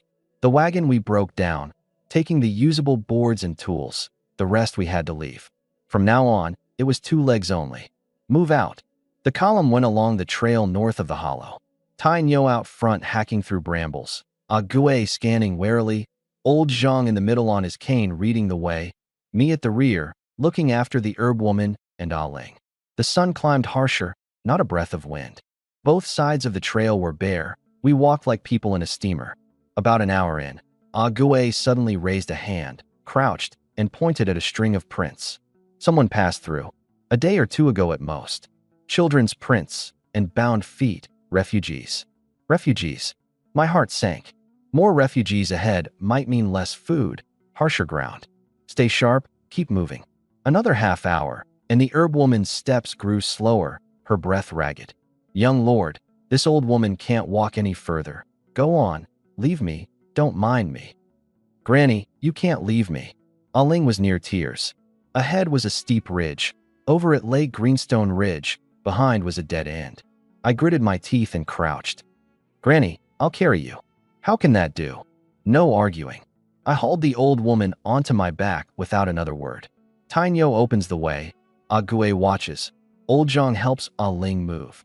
The ridge was steep, strewn with loose rock. 1 wrong step, and you slid. I carried the herb woman, sweat sheeting down my face, drying the instant it hit the ground. At last we crested the ridge. Ahead lay a gentle slope, and far off you could see a stretch of gray-green stone, Greenstone Ridge. But just as we started down, Ah Gue stopped again, pointing at the ground. Prints again. More, Messier, some new, some old. People had been passing here for days. 2 li further, Ah Gue crouched over something on the ground. It was blood, dried dark red, with a few torn scraps of cloth beside it. Someone was hurt here, Ah Gue said low. Or died. Every heart climbed into a throat. Keep moving. Anything's wrong, we run. 2 more li, and the sound of water came from ahead. A spring. Tai Nyo got excited and bolted. Tai Nyo. I couldn't stop him. Around a big rock, the view opened. A clear mountain spring, a few wild fruit trees by the pool. But what drew every eye were the people at the spring. 7 or 8 of them. Men, women, old, young, in rags, sallow and gaunt. Seeing Tai Nyo come charging out, they all leapt up in fright. A few men gripping sticks and stones, standing in front, eyes wary and afraid. I stepped quickly forward, shielding Tai Nyo, and cupped my hands. No need to be afraid. We're refugees too. No harm meant. An older man sized up the old folks, women, and children behind me, and lowered his guard. Where are you from?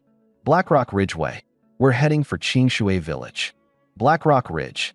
He sighed. That place was burned to the ground by soldiers long ago. You came out alive, you're lucky. He pointed behind him. We're from a few villages nearby, fled when the soldiers came. We've wandered the hills for days, can't find a way out, can't find food. 20-some of us. This is all that's left now.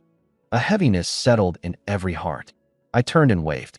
Tai Nyo, bring a bundle of dried kudzu. Tai Nyo blinked, but untied a bundle and handed it over. I pressed it into the man's hands. Not much. Take the edge off first. The man cradled the dried kudzu, and his tears spilled over. A few women behind him couldn't help sobbing. Benefactor, what's your name? How can we ever repay you? No need to repay. Just live. Tai Nyo leaned in low. Young lord, our food's not much either. Why give it to them? They've got it harder than us. I glanced at him. We've still got ways to find food. They don't even have ways. Tai Nyo scratched his head and said no more. Before dark, we rested by the spring. The older man came over and cupped his hands. Benefactor, I'm Zhaoda, from Zhaojia village just ahead. You're heading to Qingshui village tomorrow. I nodded. Zhao sighed. Qingshui village. I fear it's not peaceful either. We came from that way. Word is the soldiers have already reached near there. The officials fled long ago. No one's in charge.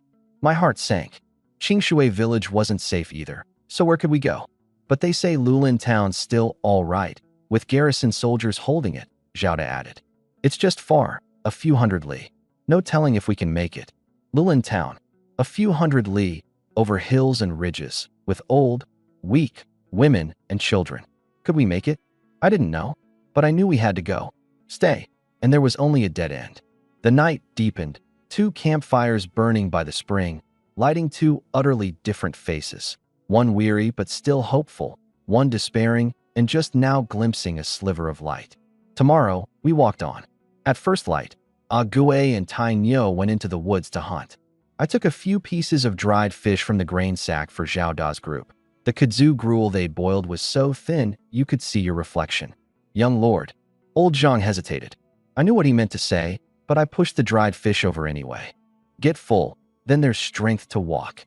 While I was at it, I said to Zhao Da, we're going to Lulin town too. If you don't mind, come along. There's safety and company on the road. But there are rules. No stealing, no robbing, no infighting, and you follow orders. Yes, yes.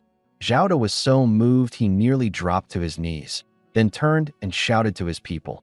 All hear that? Follow the benefactor, and behave yourselves. In those people's eyes, light returned. But the sun had climbed high in Ague, and Tai Nyo still weren't back.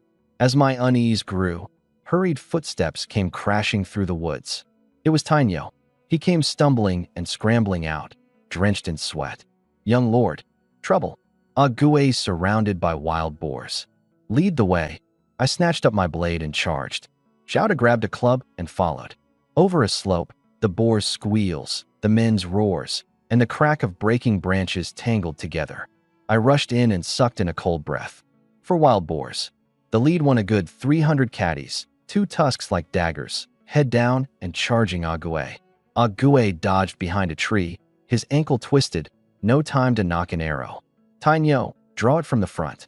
Zhao Da, swing round the side and hit it. Tai Nyo charged with his blade and chopped down on the boar's thick back, only opening a shallow cut. The boar wheeled in pain and lunged at him. Tai Nyo turned and ran. Come chase me, you bastard. Zhao Da swung a club at the boar's head from the side. The club snapped in 2. The boar staggered, then steadied, and turned on Zhao Da. Ague, shoot it. Ague darted out from behind the tree and put an arrow straight through the big boar's left eye. The boar thrashed its head wild, slamming over several saplings. Tai Nyo couldn't dodge in time. A tusk tore his arm open, blood pouring. The one-eyed boar only turned fiercer, careening through the woods. Just as someone was about to lose his life. WHFF.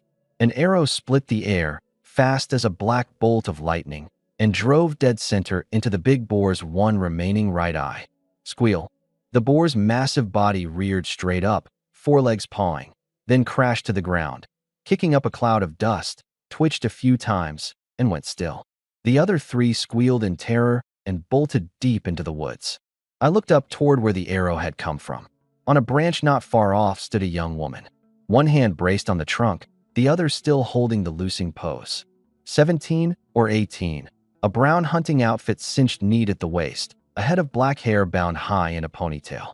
There was a fierce spirit between her brows, her eyes sharp as a hawk's, a cocky grin at the corner of her mouth. The wooden bow on her back was bigger than Ague's. She dropped down light as a cat, walked over to the dead boar and nudged it, nodding in satisfaction. Good size. Big enough. Then she lifted her eyes over the crowd and settled on me. Who are you lot? Bold, taking on a boar barehanded. I cupped my hands. Thank you for stepping in, miss. I'm Lu Feng, the head of this group. The head? You. She raised a brow. Doesn't look like much. Tai Nyo took offense. Hey, watch your mouth. Our young lord's plenty capable. Capable, and let a boar chase him around? She glanced at the blood on Tai Nyo's arm. Tai Nyo was choked red in the face. Ague limped out from behind the tree and cupped his hands. Thank you for saving my life, miss. May I ask? He didn't finish.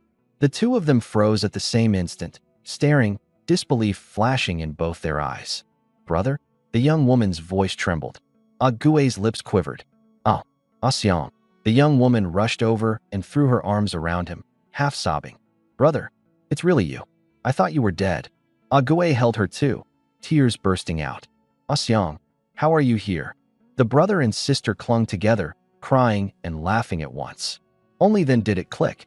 This young woman was Gui's long-lost sister. Xiang quickly put away the swagger and snapped off a crisp little bow. Thank you all for looking after my brother. She crouched by the dead boar, drew her blade, and gutted it in 2-3 strokes, fast and clean, leaving Tyne Yo gaping. Miss Xiang, you're better at this than me. Learned it from my brother since I was little. She didn't look up. Hunting, skinning, butchering, I do it all. You want meat from now on, come to me. Done. She shook the blood off her hands. This boar's got 200 some caddies of meat. Enough to feed you for a while. Call it my joining fee. Joining fee? What?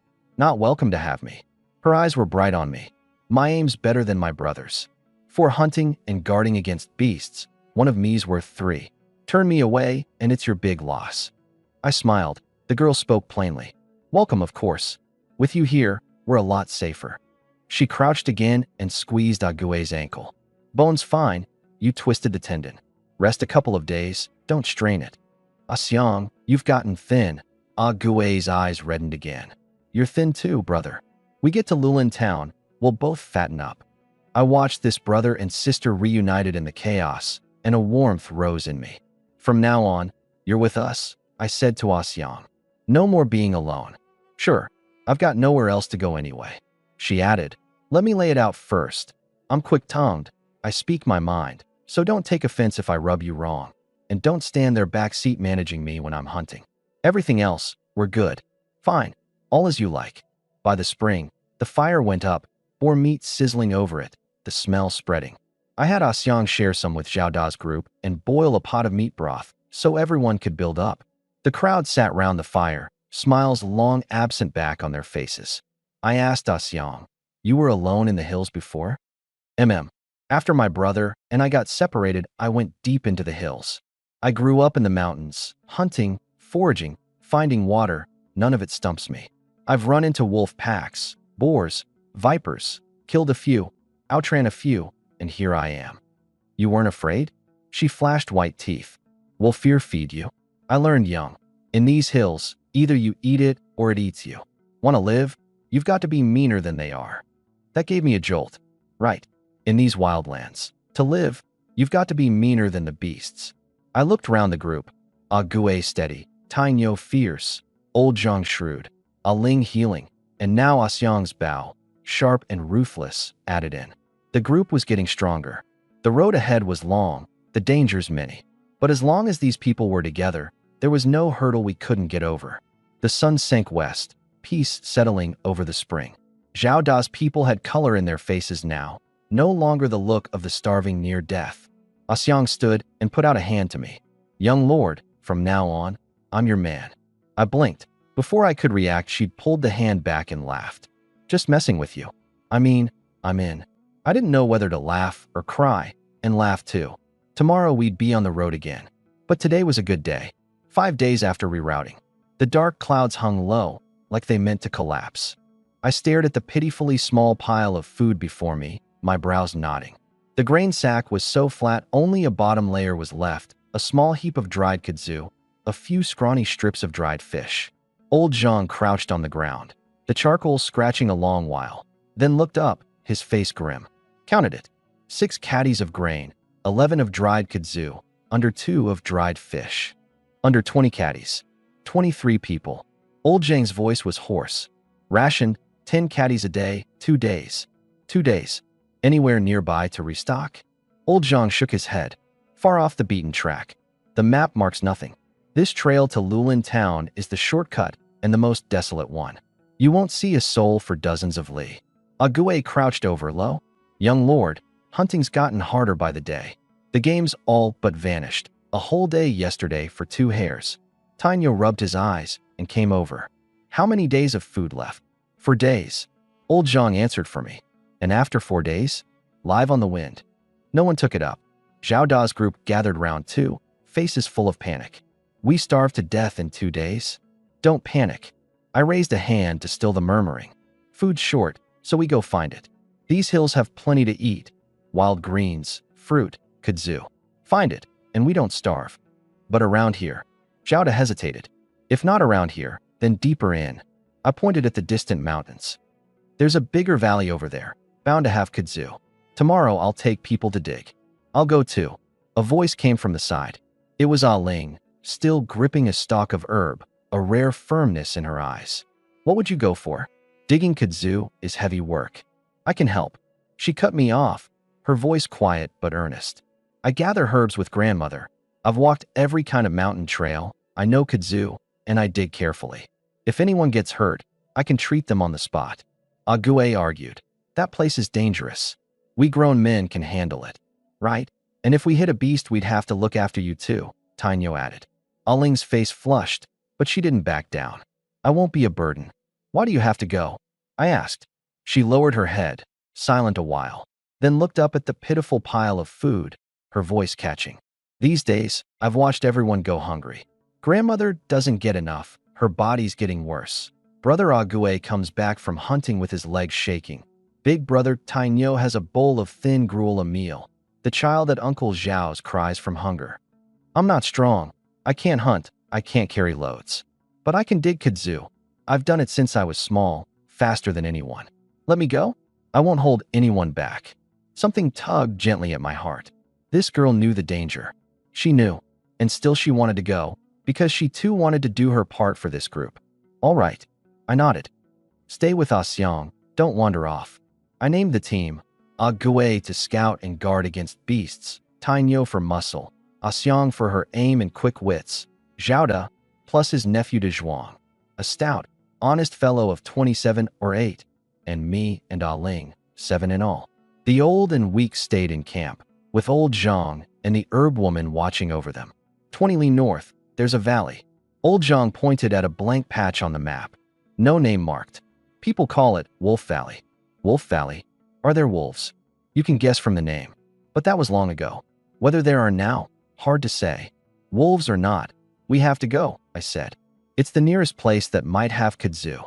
At first light the next day, the 7 of us set out. Ague scouted ahead. Tainyo and de Zhuang carried the tools. Zhao bore the rations and water. Asyong and Ah Ling in the middle, me at the rear. The trail grew narrower and steeper, the woods thicker, the sunlight thinning to dappled spots, the air damp and hot enough to choke on. An hour in, Ague suddenly raised a hand. He cocked an ear, then lowered his voice. Beasts. More than one. Asyong quietly drew her bow and knocked. Ague drew his too. Everyone held their breath. A rustling in the woods drifted off, fading. Ague let out a breath. Gone. Another half hour, and the view opened. A deep ravine, the slopes on both sides steep, the floor overgrown with brush and weeds. This is Wolf Valley, Ague said. I looked at that deep ravine, my feelings hard to name. Was the kudzu we needed really here? I didn't know, but I knew we had to go in. Into the valley. The 7 of us stepped in. Behind us, the way we'd come faded into thick woods. There was no path in the valley at all.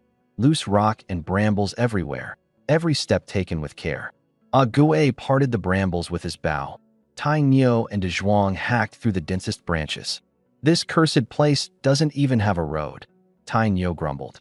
No kudzu dug yet, and we're already worn out. Less talk. Save your strength. Ague didn't look back. About half an hour in, a flat clearing appeared on the valley floor, a clear little stream beside it. Here, Ague looked it over. Low ground, loose soil, should have kudzu. I crouched to check. Kudzu has compound leaves of 3 leaflets, fine hairs on the underside, the vine twining up other plants. Look for vines with 3 leaflet leaves. Call out when you find one. Sharp-eyed Ah Ling soon pointed at a clump of brush. Young lord, here. I went and looked and nodded. That's kudzu. Dig. She grabbed a stick, pried and scooped, and in 2, 3 strokes pulled out one as thick as an arm, weighing it.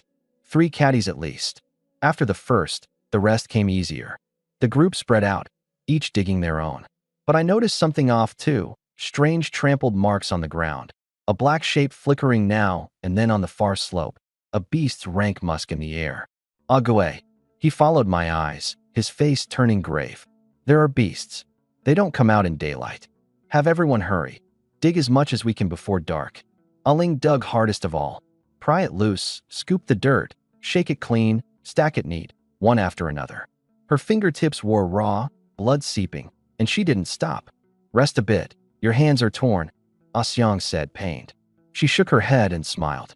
Doesn't hurt. A few more roots and everyone can eat a few more days. The sun climbed. The mist burned off. The valley turned stifling. Zhao passed the water skin round. Aling, parched, licked her cracked lips but didn't ask for it. Only kept her eyes on the kudzu and dug. I handed her the skin. Drink, rest a bit. She drank, then bent back to digging. As if one more root meant one more day everyone got to live. An hour of digging, and the kudzu was a small heap, 30, 40 caddies or so. Put your backs into it. Tonight we cook kudzu gruel.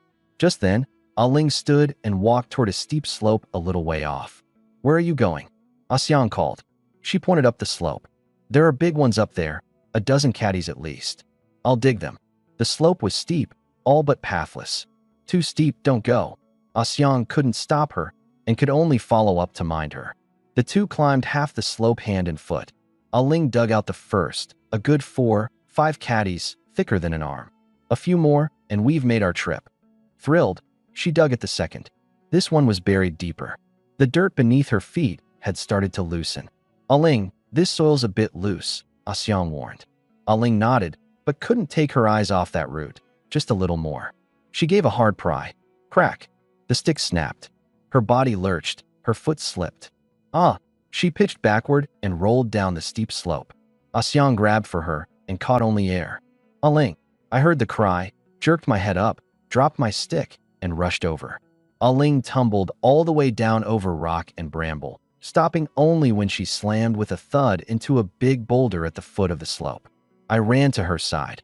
Her face was ghost white, her forehead split, blood running down. Worst was her left foot, twisted at a grotesque angle, the ankle swollen like a steamed bun, purple-red all over. Aling, Aling. She slowly opened her eyes, and the instant she moved, the pain in her left foot tore a scream from her, tears bursting out. Don't move. Your foot's hurt. Asyong scrambled down the slope, took one look at the foot, and her face turned grim. Bad sprain. The bone may be hurt too. Ague crouched to look closely and frowned. Bone's probably not broken, but the tendon's torn. Swollen like this, she won't move for 3 to 5 days at least. 3 to 5 days, immobile. My heart sank. This was deep in Wolf Valley, a dozen-odd li of steep mountain trail from camp. Carry her out? The trail this steep, the brambles this dense. How do you carry someone? And if we met a beast, we couldn't even run. But stay here. The valley had beasts. The food and water were back at camp. What would we eat? What would we drink? Trapped either way. Aling's voice was weak as a mosquito's. Young lord, I'm sorry. I've burdened everyone. Something wrenched hard in my chest. This girl, from the moment we entered the valley, hadn't stopped even with her hands torn raw, only wanting to dig more kudzu so everyone could eat a few more days. She just wanted to help, to do her part for this group. And now she was hurt like this. Don't talk. I softened my voice. It's not your fault. Don't blame yourself. Her tears slid down her cheeks and dripped to the ground. Young lord, I'll carry her back. Asyong gritted her teeth and stood. I'm strong. I shook my head. The trail's too steep for one person to carry her steady. And if we meet a beast, you can't run carrying someone. Then what? Tainyo was anxious. We can't just leave Miss Aling here. What are you saying? Ague glared. Tainyo shut up sheepishly. The group circled Aling in silence, no one with an answer. Wind blew through the valley, the weeds rustling. Far off came the long, mournful howl of some unknown beast. I looked up at the steep slopes all around, the thick woods in the distance, this group of silent people beside me, and a boulder seemed to press on my heart. Aling was hurt. The group was trapped. How do we get out? I didn't know, but I knew we had to get out. With everyone. Together. Aling lay on the ground, her left foot twisted at that grotesque angle, the ankle shiny with swelling, purple-red. She was white with pain, but bit her lip and made no sound, only the tears streaming. Young lord, I'm sorry. I've burdened everyone. Don't talk. It's not your fault. I looked up and called to the others. Ague, Take them and keep digging. Dig as much as you can. Ah Xiang, stay and help. Ah Gui hauled away a Tai Nyo who still wanted to talk. I had Ah Xiang fetch a bowl of clean water from the stream, then lifted Ah Ling's left foot. At the first touch, she sucked in a sharp breath. The bone's probably not broken. I let out a breath. The tendon's torn, and it's badly swollen. We need to treat it fast. I tore off my hem for cloth, soaked it in cold water, wiped clean the split on her forehead, then laid the wet cloth over the swollen ankle. Cold compress brings the swelling down. I changed the cloth as I spoke. Bear with it. She shook all over, nails biting into her palms, and forced herself not to cry out. Ah Xiang, see if there's purslane nearby, little yellow flowers, fleshy leaves. It reduces swelling and eases pain. Ah Xiang soon pulled some up. I crushed it to a paste with a stone, packed it over the ankle, tore a strip of cloth, and bound it, adjusting the tightness again and again. There, back at camp, the herb woman can look again. Ah Ling looked at the neatly bound foot, then at me, and the tears came again. Thank you, young lord. Thank me for what? You got hurt for everyone's sake. Looking after you is the least I can do. I patted her shoulder and looked off into the distance. The kudzu Ah Gui's group had dug was already a small heap. The sun leaned west, the light in the valley dimming. Pack up, ready to go back. We dug 70, 80 caddies of kudzu. Tai Nyo wove 2 carrying baskets from vine to hold it. Ah Ling tried to move her foot and went white with pain. I can't walk. I'll carry her. Ah Gui moved to take over. I shook my head. You scout ahead and guard against beasts. Tai Nyo and De Zhuang carry the kudzu. Zhao De covers the rear. I'm the best fit. I crouched. Ah Ling climb on. She hesitated, then leaned onto my back, very light. The column started back. The trail was harder than coming. Carrying someone, I tested every step before I trusted it. An hour in, the dark came down complete. With no torch, we went by moonlight. Another half hour, and an open stretch lay ahead. Ah Gui suddenly raised a hand. Movement. In the moonlight, 7 or 8 hares broke from the grass. Hares. Perfect a meal. Tai Nyo moved in, and Ah Gui threw out an arm to stop him. Something's off. Ah Gui stared at the hares. They're not running, and they're shaking. They're terrified, too scared to move. Whatever could scare a pack of hares like that? A low growl rolled out of the woods. Wolves. A gray wolf shot out, killed a hare with one bite, but didn't eat it. It lifted its head and locked onto us, green eyes glinting. Ah Gui loosed an arrow. It dodged in a flash and slipped back into the trees. Gone to fetch the pack, Ah Xiang said. The next moment, another wolf came in from the side and herded the hares back. 2 wolves, one left, one right, sealing off the way. We could fight and win, maybe, but Ah Ling was hurt. We were carrying kudzu, and drawing more wolves would be the end. Ah Xiang, can you hit those 2 wolves? Too far, bad light, no clean shot. An arrow that doesn't kill makes it worse.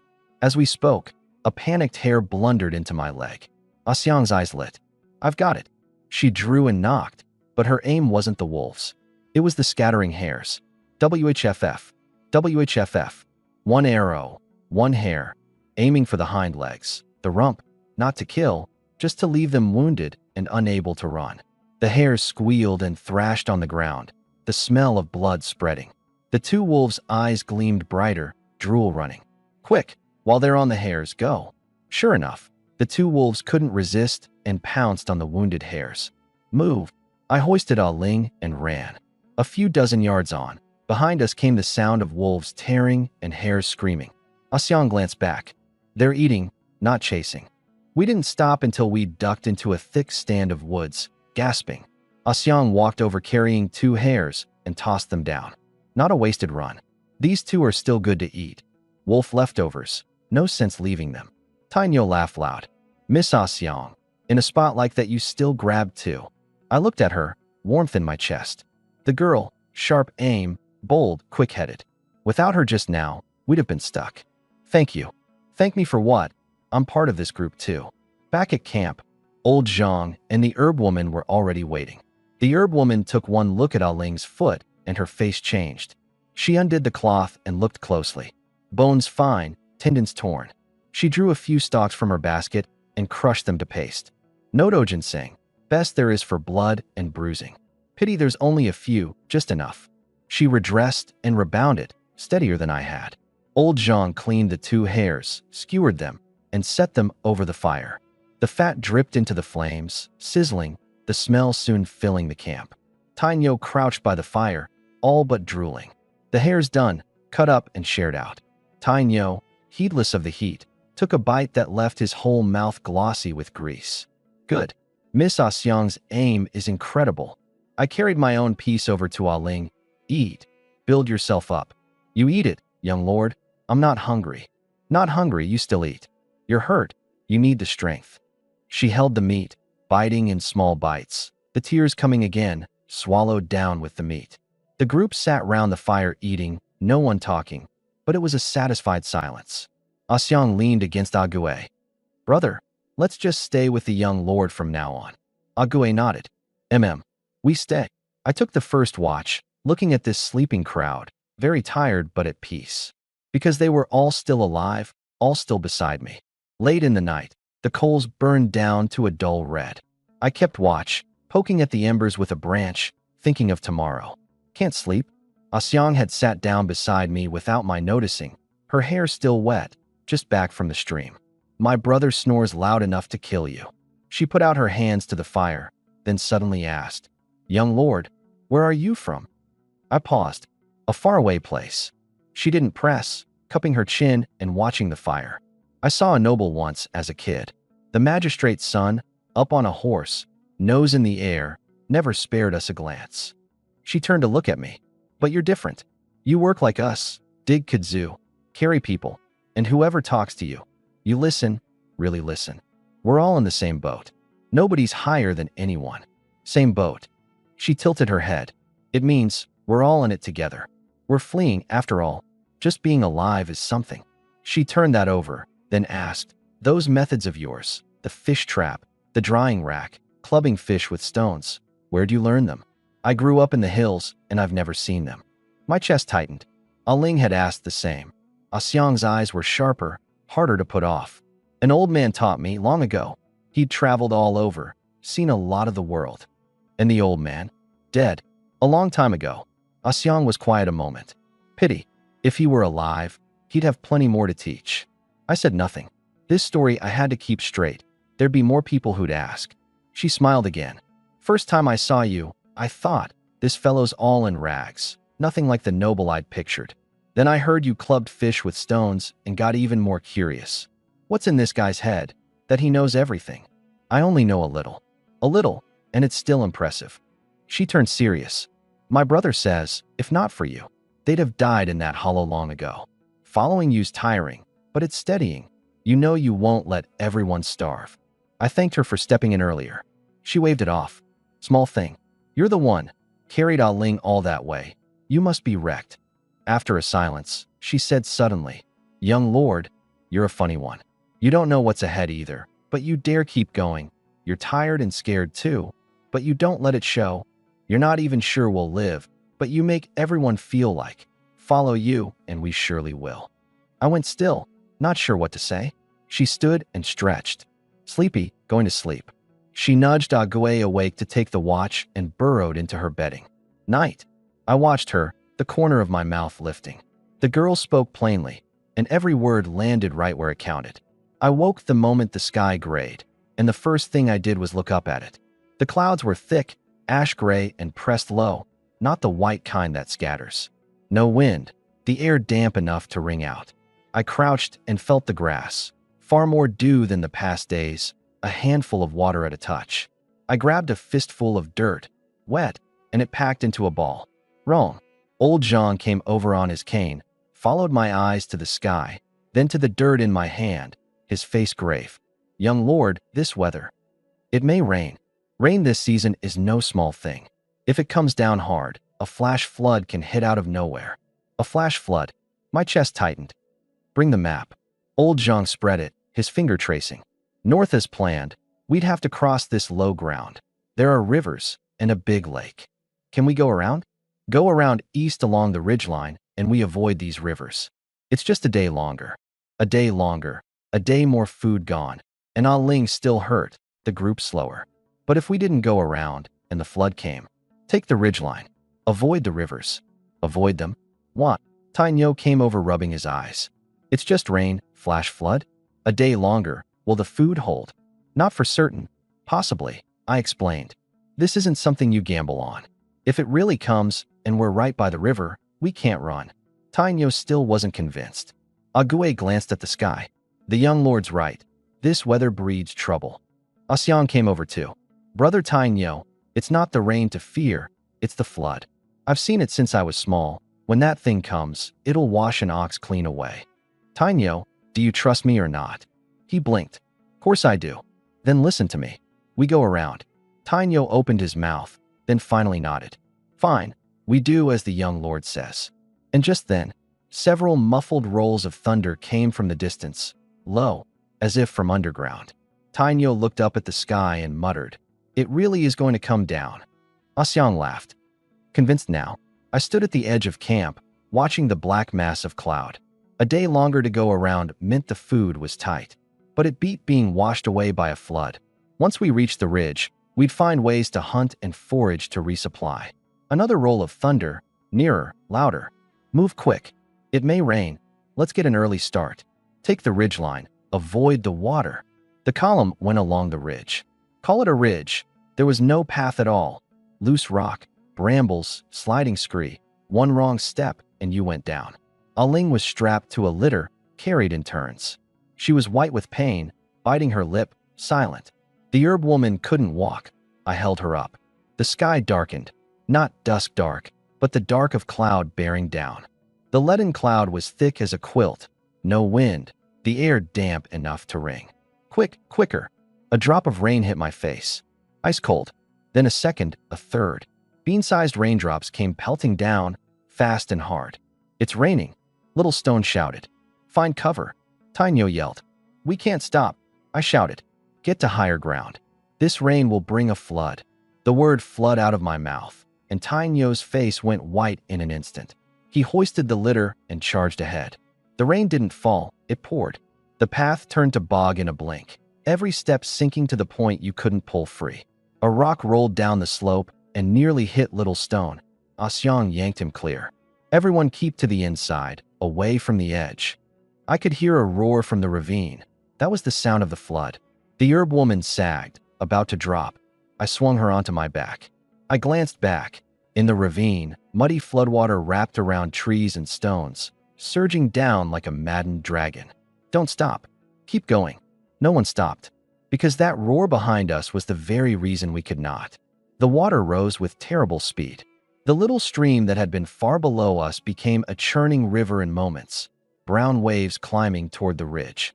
Aunt Lee slipped. Sister Zhang went to catch her, and the two rolled together.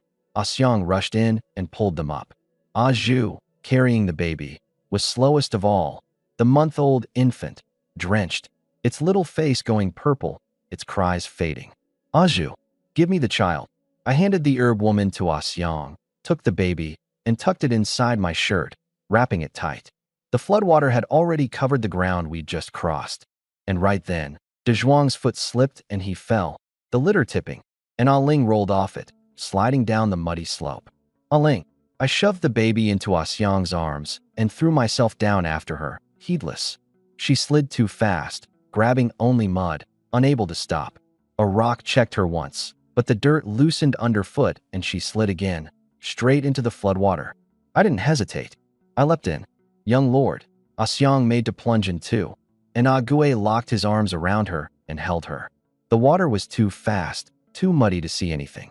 It swept me downstream, choking me with mouthful after mouthful, while I fought through the waves searching for that figure. Ahead, a hand broke the surface, then sank. Aling. I rode the current to her, and in the instant we passed, caught her hand. I pulled her into me. Her lips were blue, her eyes half open, almost gone. Hold on to me. Don't let go. A big log came tumbling down from upstream. I grabbed it and pushed her onto it. Hold the log. The two of us clung to it, drifting in the flood. One moment flung to a wave's crest, the next dropped into a trough, the brown water choking the breath out of us. But neither of us dared let go. I don't know how long we drifted before the water slowly eased. Young lord, Aling said weakly. Why? Why did you jump in to save me? Because you're my person, I said. You're all my people. I'm the Lord. I have to protect you." Her tears slid down, and she said no more, only clung to the log. Another surge knocked us sideways. I shielded her, fighting to keep both our heads above the water. The sky grew darker, the rain still falling. But we were still alive, still together. That was enough. On the ridge, Asyong had watched, helpless, as Ah Ling and I were swallowed by the brown waves, and tried to charge down. Ah Gui held her in an iron grip. Too late. Going down's just throwing your life away. And right then, a wave swept up the pile of bundles, just set down, and rolled it toward the bottom. In them was the whole group's life. The last of the grain, the dried kudzu, the dried fish, the herb woman's herbs, Tainyo's blacksmith tools, old Zhang's map. The bundles. Tainyo moved to charge. Asyong was faster. She broke from Ah Gui's grip, dove forward, and slid down the muddy slope chasing the bundles, refusing to lose them. Scree tore her hands and knees, blood running with the mud. She didn't stop. She only chased. One bundle was swept into the water. Asyong gritted her teeth and flung herself in after it. The water was cold as a blade, fast as 1,000 hands clawing at her. It tumbled her over, choked her, but she clung to a corner of that bundle, refusing to let go. A rock slammed her shoulder. The pain blacked out her vision. A branch tore her face. Still she didn't let go. Can't let go, she told herself. This is everyone's life. I don't know how long she drifted before a jutting boulder ahead checked the current. Asyong swam to it with the last of her strength, pushed the bundle up first, then hauled herself after. Climb, slip, climb, slip, her hands and feet worn raw, blood smeared on the stone, until at last she made it up. She lay on the rock gasping, then opened the bundle with shaking hands. The grain was there, the kudzu, the dried fish, the herbs, every blacksmith tool, even old Zhang's map, only the edges wet. All there. Asyong held the bundle, and the tears finally came. She didn't know how the young lord and Ah Ling were, didn't know how her brother and the others were. But she'd saved this bundle, saved the hope of everyone living. She wiped her face, slung the bundle on her back, stood, and went to find the way back. The rain stopped. Tainyo, Ah Gui, Zhaoda, and De Zhuang searched down the ridge, calling names the whole way until their voices went hoarse. The first they found was Asyong, sprawled on a big rock at the flood's edge, hurt all over, the bundle still clamped tight in her arms. "Foolish girl, you don't care if you die." Ah Gui held his sister, his tears coming. "This is everyone's life? Can't lose it." Asyong smiled weakly. 3 li further down, on a bed of rubble. It was Ah Ling and me. I held her tight, shielded in my arms. My right hand was a mangled mess of blood and flesh from the rocks, 2 fingers bent out of shape at a grotesque angle. "Young lord," Tainyo rushed over. I cracked my eyes open and forced out 2 words. "You came?" Then passed out again. They carried us back behind the big rock on the ridge. The herb woman and Asyong worked together to tend my wounds and Ah Ling's.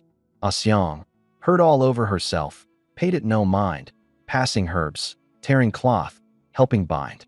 The herb woman finished checking and let out a long breath. Their lives are saved. But looking at my 2 deformed fingers, she shook her head. "This hand of the young lord's. I fear it'll leave a lasting trouble." I don't know how long it was before I woke. I opened my eyes. First the herb woman, then Asyong crouched beside me, hurt all over. "The bundle," I said weakly. "Saved it." She pointed beside her. "It's all here. Grain, kudzu, herbs, tools, the map, all here." I looked at this girl, wounded head to toe, who'd leapt into a flood for a bundle, and after a silence said slowly, "Asyong, you put men to shame." Put men what? She'd never heard the phrase.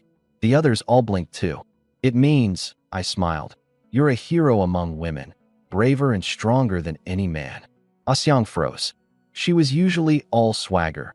Back in the village, when the boys traded barbs with her, she was fiercer than any of them. But in this moment, she lowered her head, and a long while later said softly, I just wanted to protect the bundle. It's everyone's life." In all her life, no one had ever praised her like that. Hunting, skinning, shooting, she beat the men at every one. Yet in the village, all it ever earned her was wild girl. For the first time, someone had solemnly called her a hero. She turned away, crouched to pretend at sorting herbs, but her shoulders trembled faintly. The sky cleared, but under the sun lay a scene of ruin.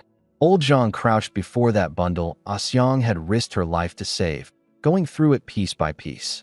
The grain was soaked, the dried kudzu swollen soft, the dried fish gone soft and rank, but at least it was all there.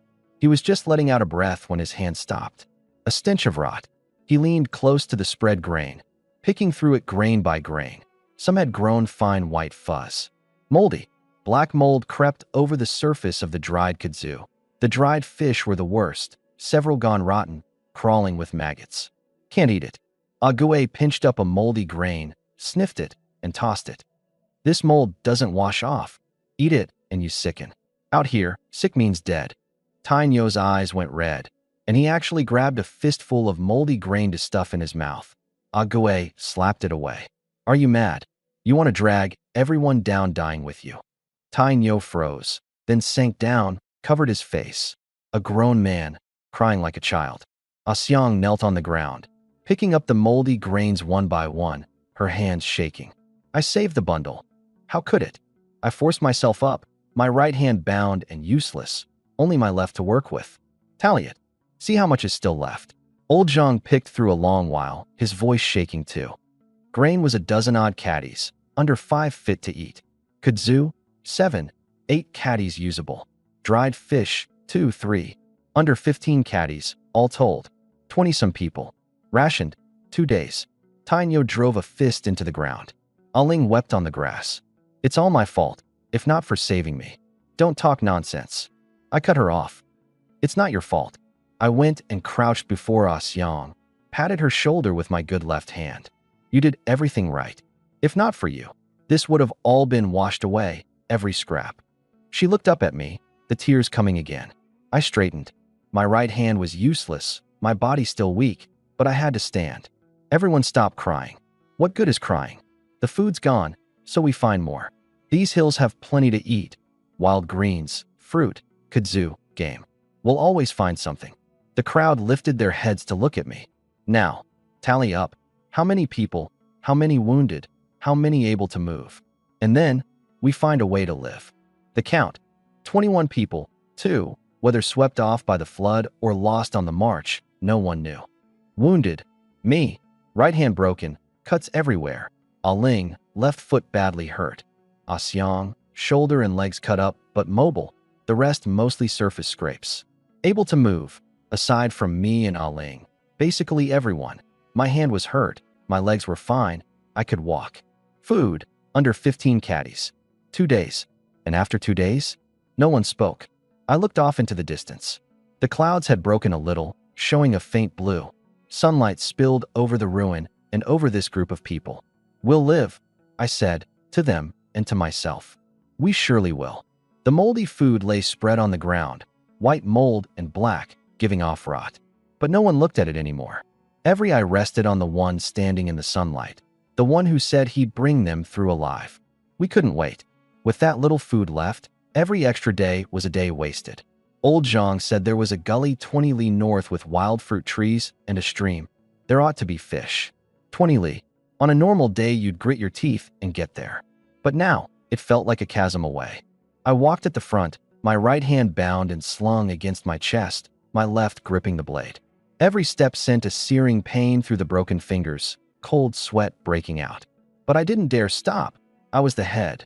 The moment I stopped, the group would scatter. Tainyo and Ague carried Aling Old Zhang on his cane, Uncle Wang holding him up. Zhaoda and Dezhuang took the rear, bearing the last of the grain and tools. Aunt Li and Sister Zhang propped each other up. Aju carried the month-old baby. Little Stone ran back and forth helping. Chen the carpenter's feet had rotted from the floodwater, leaving a bloody print with every step, but he gritted his teeth and made no sound. The column moved slower than a snail. Not an hour in, Old Zhang keeled over. I caught him. He was light as a bundle of dry kindling. Rest a bit. I shook the water skin empty. Another half hour, and Aunt Li blacked out and went down. A while on, Dezhuang dropped too, his leg wound still seeping. One after another, they fell. But no one cried tired. No one cried thirsty. To cry it meant everyone had to stop, had to lose time. Tainyo wiped his face and stood. Young lord, I'll carry Old Zhang. Ague takes Ah Ling alone. Old Zhang was frighteningly light. Tainyo hefted him onto his back and nearly cried again. The sun grew crueler. No wind, every breath like fire in the lungs. No one talked. No one had the strength to talk. Only the jumbled, heavy tread of feet, one step at a time, dragging forward. The setting sun stretched our shadows long, crooked and swaying, like they'd topple any moment. But we were still walking. The sky went fully dark.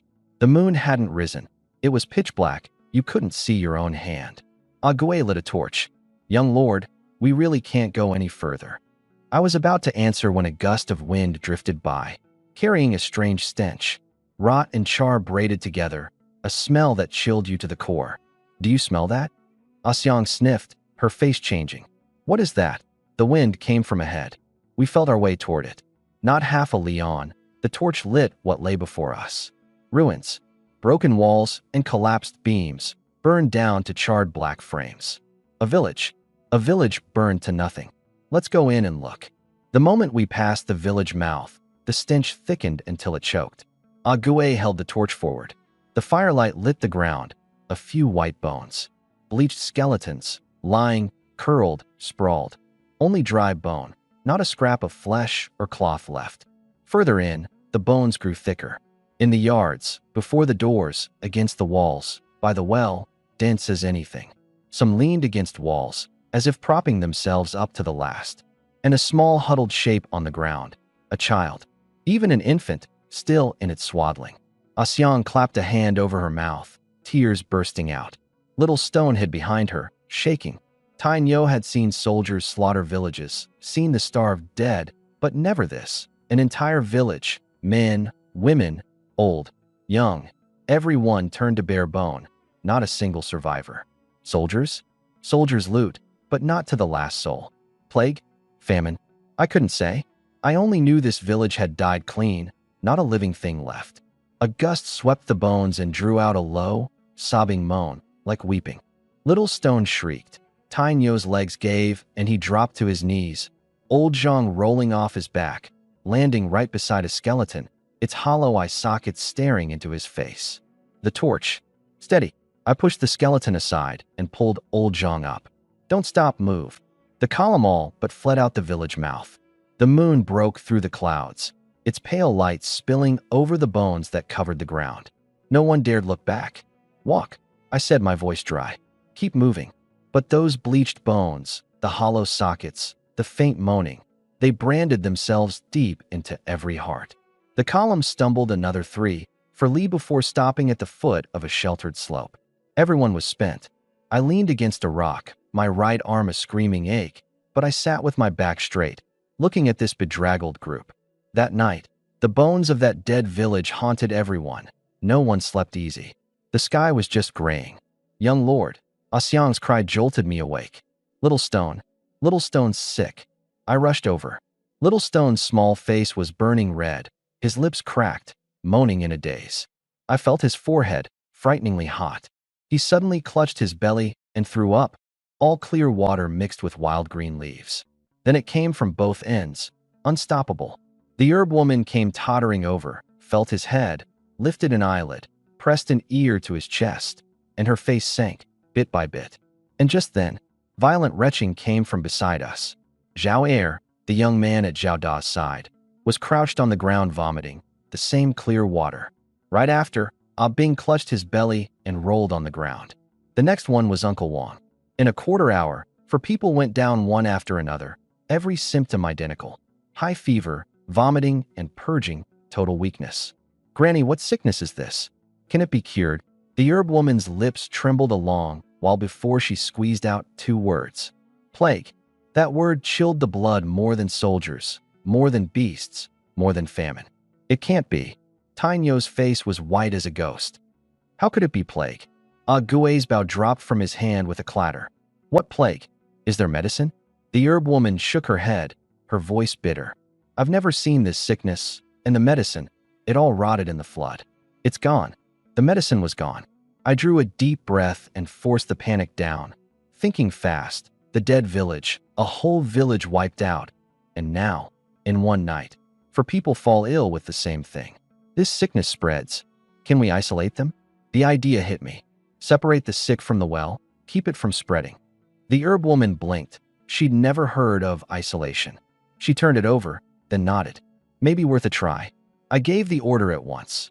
Carry the 4 sick to a remote clearing up the slope, away from everyone, out of the wind. The herb woman, and a woman named Chui Gu who volunteered, would go up to tend them. I called Ah Gue and Tai Nyo too. Find a clean water source, and it must be boiled before anyone drinks. Absolutely no raw water, to guard against the sickness spreading. Ah Xiang clung to Little Stone, refusing to let go. Only after I talked her down did she go back down the slope, looking back at every step, weeping the whole way. I stood between the sick and the well, looking at the 4 people barely clinging to life up the slope, then at the panic-stricken crowd below, a boulder pressing on my heart. From now on, the sick and the well are completely separate.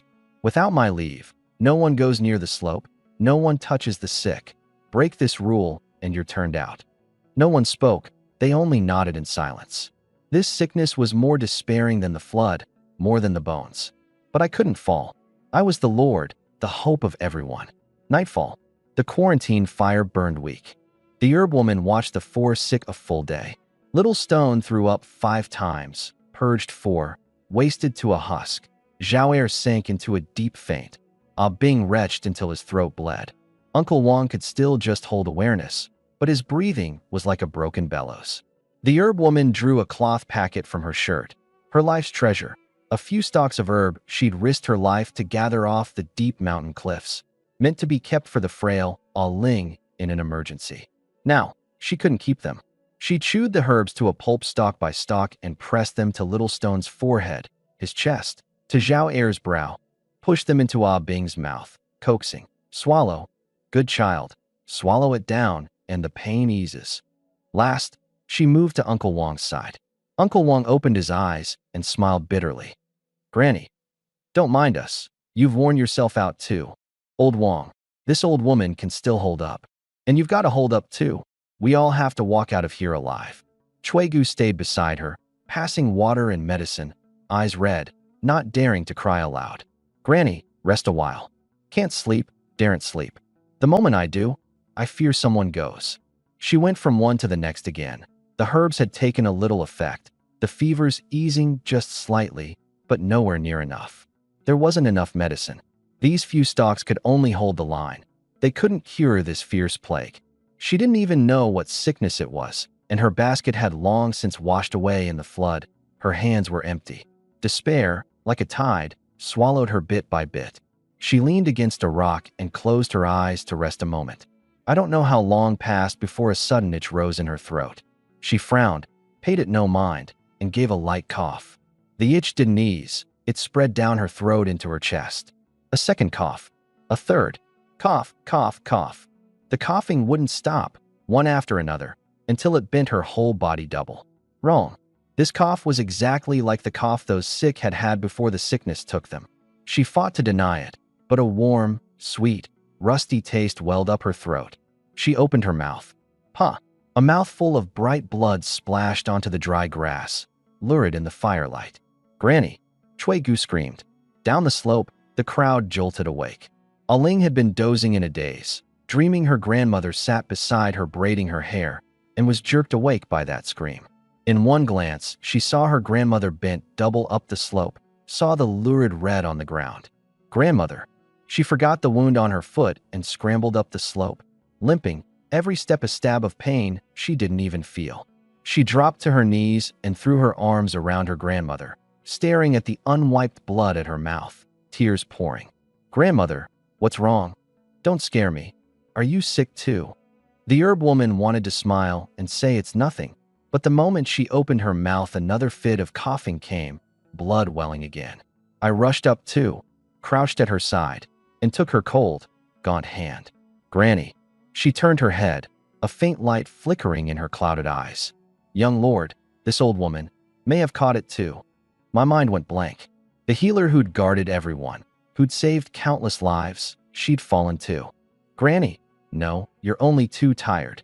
She shook her head, a bitter smile with something at peace in it. "Young lord, this old woman knows in her heart. This sickness, There's no slipping past it. Grandmother, you won't die. Aling sobbed her heart out. You still have to cure little stone, still have to see us walk out of these mountains. The herb woman looked at the granddaughter weeping herself to pieces, and tears rolled from her clouded eyes too. Her gaze drifted slowly over everyone beside her. Agui, Tainyo, Old Zhang, Zhaoda, every person she'd cared for. All there. All here. All here, that's good. Last, her gaze came to rest on me, and she put out a hand. I gripped it tight. Young lord, this old woman has one thing to beg of you. Granny, say it. Whatever it is, I'll agree. She gathered her last strength, word by word. Aling, my granddaughter. She's followed me since she was small, gone through no end of hardship. If this old woman doesn't make it, I beg you, help me look after her, shield her, don't let her suffer anymore. I said it, word by word, in solemn earnest. Granny, rest easy. As long as I, Lu Feng, am alive, I'll shield Aling as my own kin, and never let her bear the slightest wrong. The herb woman smiled so at peace, as if 1,000-pound weight had lifted off her. She nodded faintly, slowly closing her eyes. Good, good. This old woman can rest easy now. Aling clung to her. Grandmother, hold on. We still have to walk out of the mountains together. You can't go back on your word. The herb woman opened her eyes again, her gaunt hand patting Aling's face, light as a feather. Silly girl, grandmother's not going. I'm right here, staying with you. The words had barely left her when another fit of coughing came, a mouthful of blood splashing onto Aling's clothes. I rose slowly, looking at the frail herb woman in my arms, at the 5 sick up the slope, at the crowd of grief and terror beside me, 1,000-pound stone on my heart. The plague was still spreading, and now the group's only healer had fallen too. What came next? Who would treat the sick? Who would lead these people out of this dead end? I didn't know. I only knew. This battered group had fallen into a crisis more hopeless than any before. Up the slope, all was dead silence. Only Aling's heartbroken weeping drifting away on the night wind. The gray dawn light fell on the quarantine area. In a single night, 2 more had been added. Aunt Li and Sister Zhang, taken ill before daybreak, the same symptoms. On the grass mats of the quarantine now lay 8. Little Stone, Zhao Er, Ah Bing, Uncle Wang, the herb woman, Aunt Li, Sister Zhang, and De Zhuang, brought down by vomiting too. Down the slope, a dead stillness pressed on everyone. Aling's left foot was too swollen to move, but her eyes stayed fixed on her grandmother's figure up the slope. She hadn't closed them all night, her eyes bloodshot. Cui Gu came stumbling down, her eyes red and swollen. Young lord, Granny's in a bad way. She keeps coughing and coughing blood. Little Stone, Zhao Er, Ah Bing are burning even worse, their minds gone hazy. Uncle Wang can't even keep water down. I pressed my lips into a line, unable to speak. I'd come from another world, carrying scraps of modern knowledge. I knew about isolation, knew boiled water kills germs, knew not to drink raw water. But I was no physician, knew no medicine, didn't know what this plague was, much less what to treat it with. All I could do was watch. Young lord, a weak voice came. It was Aling, grandmother's up there. I want to go up. I want to take care of her. Your foot can't move. She struggled to sit up, and the moment she put weight on the left foot, the pain wrung a scream from her, and she fell back. Young lord, she wept, but with a last desperate hope in her eyes. Do you have any way? Please, save my grandmother. I looked into those eyes, my chest tight. I couldn't lie and tell her I have a way, but I couldn't do nothing either. I have a few scattered ideas, I said slowly. I don't know if they'll work. Her head snapped up, a spark of light kindling. Tell me. First, isolation, separate the sick from the well. I've already arranged that. Second, everyone drinks only boiled water, never raw. I've said that too. She bit her lip and listened, not missing a word. Third, I dug through the blurred knowledge in my head. Cleanliness. The sick's vomit and waste can't be tossed around. Dig a pit and bury it deep. Whoever tends the sick must wash their hands often. With wood ash. Wood ash kills germs. Kills germs. It clears away the tiny things hiding out of sight that make people sick. That way it spreads less. She half understood, but fixed it firmly in mind. Fourth, with the vomiting and purging, the body loses water fast, so they must drink plenty. Add a little salt and a little sugar to the water. It restores strength, helps them hold out against the sickness. Her eyes brightened, bit by bit. There's one more method. I paused. I'm not sure it works, and it might even be dangerous. Where I'm from, we call it fight poison with poison. Take a little something from a sick person and give a well person a tiny touch of it. So they take the sickness lightly first. Once they've come through, they won't catch this kind again.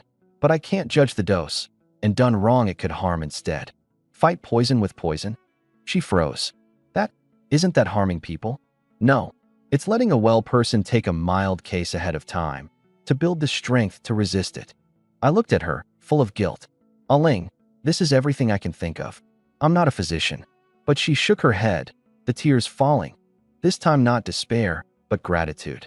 No, what you've said is already so useful. Isolation, cleanliness, drinking water, restoring strength. Grandmother told me these before too. I was just too panicked. I forgot. You reminded me. I can do it.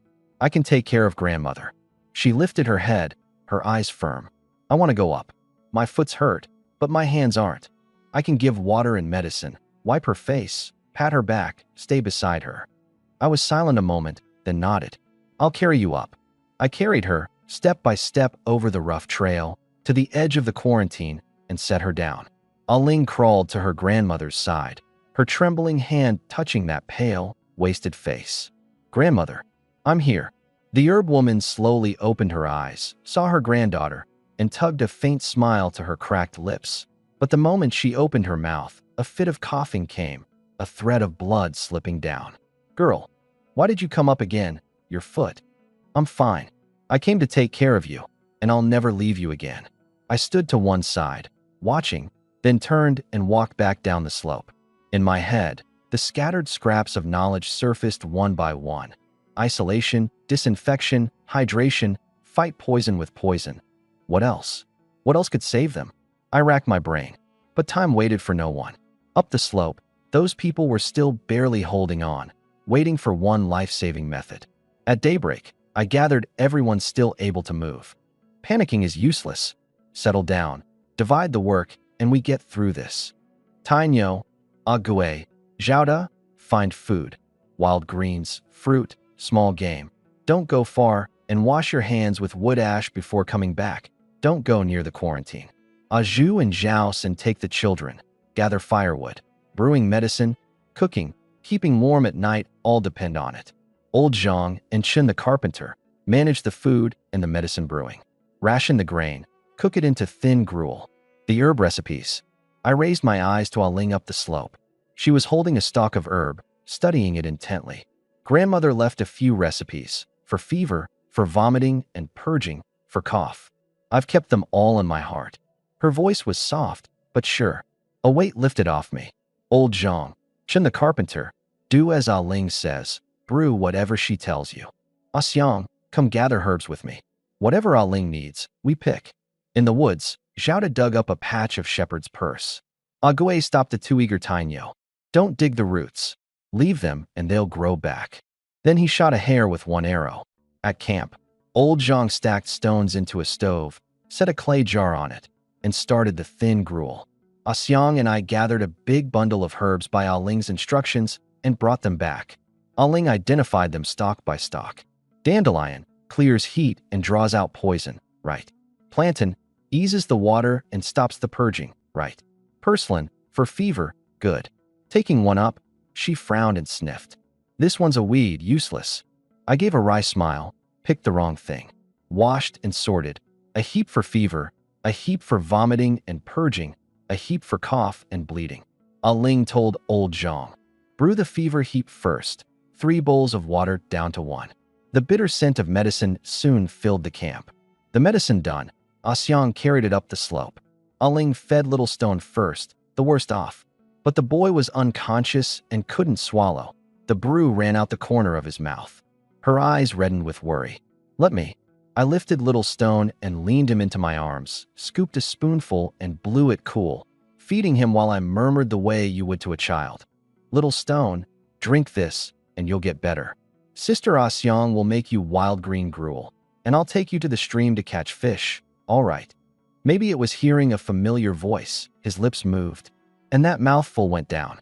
He swallowed it. Ah Ling whispered, overjoyed. One bowl took the better part of half an hour to feed. Then the herb woman. She shook her head. This old woman's old. Drink or not, it's all the same. Don't waste the effort. Granny, you have to drink. Ah Ling's still waiting on you. You have to live to see her well. The herb woman glanced at her granddaughter weeping not far off, her eyes wet, and slowly opened her mouth, mouthful by mouthful, hard but never giving up, until the bowl was empty. Zhao Er was deeply unconscious. The medicine ran straight out at his lips, couldn't be got in. De Zhuang the same. Ah Bing, Uncle Wang, Aunt Li, Sister Zhang could still swallow, and were all fed. One round done, I was drenched in sweat, my back unable to straighten. But with no time even for a sip of water, I went first to feel Little Stone's forehead. Hot, but it seemed down a little. Ah Ling crawled over, felt with a fingertip, peeled back an eyelid, and with a sob full of joy. It's down. It really came down a little. The fever's down. Keep feeding the medicine on schedule. I nodded. Once the fever fully breaks, there's hope. Night fell. The quarantine fire came up. I kept watch by the fire, brewing medicine. Ah Ling beside me sorted herbs stalk by stalk into the jar, murmuring, "This one's for fever. This stops the purging. This restores strength. Don't mix them up." Ah Xiang brought over a bowl of thin gruel. "Young lord, eat something you haven't all day." I pushed it to Ah Ling. "You've kept watch all day. You're more tired than I am. You eat first." Ah Ling pushed it back toward the sick. Ah Xiang got upset, her eyes red. "Neither of you eats. How do you hold up?" Only then did we each take a few sips, and the rest still went up the slope, shared out among the sick. The night deepened, a wolf howl now and then in the distance.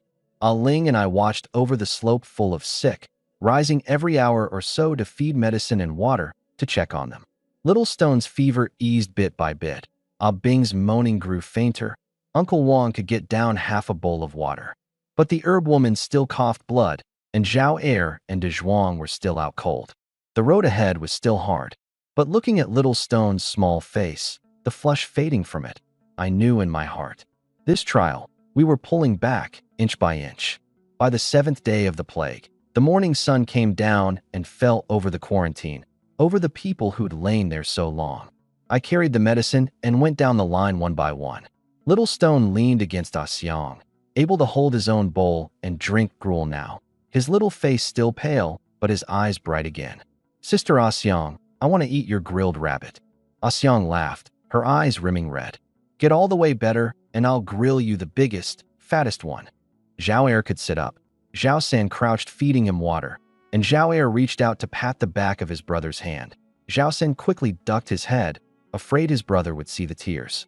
Ah Bing still slept, but his breathing was steady, his color gone from ghost white to a waxy yellow, at least the look of the living. Chuigu wiped his sweat with a damp cloth. Uncle Wang could take gruel. Old Zhang fed him spoon by spoon. Uncle Wang, weak but smiling. "Old Zhang, this gruel of yours gets thinner by the day." Old Zhang cursed. "Be glad there's any," his eyes reddening. Aunt Li and Sister Zhang leaned on each other, a great deal thinner but much improved. De Zhuang's fever had broken. He still slept. Zhao had watched 3 days and nights, leaning against a rock holding his hand, dead still. I finished going down the line and let out a long, long breath. "Better, truly better. Young lord." Ah Ling waved to me from the herb woman's side, her voice weak but glad. "Grandmother's fever is down." I hurried over and felt, sure enough, no longer hot. I checked her breath, steady and strong. "Granny." The herb woman opened her eyes and squeezed out a smile from her clouded eyes. She reached up and touched Ah Ling's face. "Girl, you've gotten thin." Ah Ling caught her grandmother's hand and pressed it to her own cheek. "I'm not thin, and you're getting better too." The healer who'd guarded everyone and fallen herself, she'd pulled through. I carried the medicine and fed them one by one. Little Stone drank his down obediently and licked his lips. "This medicine's still so bitter." "Bitter is good. Bitter means it works." "When can I get up?" "A few more days, and when you're well, I'll take you to catch fish." His eyes lit, and he nodded hard. Zhao Er finished his medicine, his eyes red. "Young lord, I thought I was going to die." "You won't die. You've got to keep that life. There's a town to build with us yet." He blinked, and laughing, the tears came. "Uncle Wang, and Antly were fed too. One round done, I was soaked in sweat, my back unable to straighten, but for the first time my heart felt it could ease. Old Zhang, how much food is left? Under 2 caddies of grain, 3, 4 of kudzu, a caddy odd of dried fish. Rationed, still 3, for days. And after? I didn't know. Ah Gui and Tai Nyo would have to keep finding more. Brew the gruel thicker. The sick need the nourishment. Ah Xiang brought a bowl over. Drink, you haven't eaten all day. I drank 2 mouthfuls and pushed it back. You drink too. She said she had. Her cracked lips gave her away. I put the bowl back in her hands and watched until she took 2 sips. In the end, the bowl wasn't finished. It all went to the sick. Ah Ling dozed beside the herb woman, swaying and nearly toppling, then jerking awake to check her grandmother first, and only then easing. This girl, hurt and sick herself, more worn than anyone these days, would never lie down. I went over. Sleep a while. I'll watch. I'll call you if anything happens. She hesitated, then finally leaned against the rock and closed her eyes, soon fast asleep, her breathing light and even. I turned to look at the sky, very blue, the clouds very white, the sun warm. Such a fine day. How had I not had the heart to look at it these past days? The herb woman opened her eyes, looked around, saw Ah Ling asleep and the whole slope of sick resting easy, tugged a smile, and closed her eyes again. I sat keeping watch, watching the sunlight inch along, listening to the wind pass through. My heart was calm. For the first time in days, this calm. The plague was still here, but in hand. The sick were still here, but all mending. Food was still short, but we'd hold. The road was still long, but at least 21 people were all still alive. I thought of that promise. Find a place, build a home with no plague. Where that place was, I still didn't know, but I would find it. For these people, a new day had truly come. The 9th day of the plague. The morning mist hadn't lifted. I'd watched 2 days and nights, and had just dozed off when a fit of coughing startled me awake. Very faint, very weak, squeezed up from deep in the chest. It was the herb woman. She was curled into a ball, thin as a stick of dry kindling, her face frighteningly pale, her lips scabbed with blood, her eyes sunk deep. When the plague struck, she'd fallen because she tended others. She'd fed the best of the medicine to everyone else, and by the time she fell, there was none left in her hands. These days Ah Ling and I had poured medicine into her desperately, but she was old, her constitution poor, the flight had drained her strength, and on wild greens and coarse grain alone, she couldn't hold on. She grew worse by the day. 2 days ago she could still drink half a bowl of gruel. Yesterday only a few sips of water. 2 days ago she could still say a few words. Yesterday only a muddled sound. I checked her breath, still there, so faint it could barely be felt. Her forehead was that chilling cold. I shook awake Ah Ling, asleep against the rock. One look at her grandmother and her face changed. She forgot her foot and scrambled over. Grandmother, grandmother, look at me, it's Ah Ling. The herb woman didn't respond. The others woke and gathered round. Ah Xiang, Tai Nyo, Ah Gui, Old Zhang, Uncle Wang, Little Stone, all the people she'd cared for. No one spoke. They only watched, in silence. This woman whose gaunt hands had healed wound and sickness beyond counting. Grandmother, open your eyes and look at me. It's your girl. The herb woman's finger twitched. Her eyelids slowly lifted, so clouded she could barely see. She made out the face after a long moment, and tugged a smile to the corner of her mouth. Girl, Ah Ling nodded hard. The herb woman turned her head slowly to the circle of people, all here. A flicker of comfort crossed her eyes. Last, she looked to me and put out a hand. I took it. Young lord, this old woman has one thing to beg of you. Say it. She steadied her breath a long while, word by word. Ah Ling, my granddaughter. Her parents died early. I raised her with these 2 hands. This whole road, if not for you, she'd long be gone. Granny, don't say that. This old woman's going. Grandmother, Ah Ling cried out. Hear me out. The herb woman, weak but stubborn. Girl, you've grown up. Grandmother's going, you have to be well. She turned to me, her voice fainter and fainter. Young lord, this old woman entrusts Ah Ling. To you, she has no kin left. I beg you, shield her as your own. Don't let her be wronged. Don't let anyone bully her. She gripped Ah Ling's hand, then clasped mine, and laid the 2 hands together, her own shaking, but the grip strong. I nodded solemnly, my voice catching. Granny, rest easy. As long as I, Lu Feng, am alive, I'll shield Ah Ling as my own kin and never let her bear the slightest wrong. She's family to this whole group. No one will ever dare bully her. The herb woman smiled so at peace. She looked to Ah Ling again. Girl, did you hear? From now on, you're everyone's family. Stay with them all and live well. Ah Ling nodded through her tears. Grandmother, I'll do as you say. I'll be well, I promise. The herb woman patted the back of her hand lightly, then patted mine. Good, good. Like this old woman can rest easy. She closed her eyes, the smile still at the corner of her mouth. Her breathing grew shallower and shallower, like a lamp burning to its end. Grandmother, don't go. She opened her eyes one last time and looked at Ah Ling. Girl, grandmother's going, you be well. Her eyes slowly closed, the smile still there. Her hand, in Ah Ling's palm, slowly went cold. Grandmother. Ah Ling threw herself onto her, weeping until her heart broke. Ah Xiang held her, her tears unstoppable. Tainyo wiped at a face he couldn't wipe dry. Ah Gue crouched on the ground, both hands over his face, his shoulders heaving. Old Zhang leaned on his cane, his clouded eyes full of tears.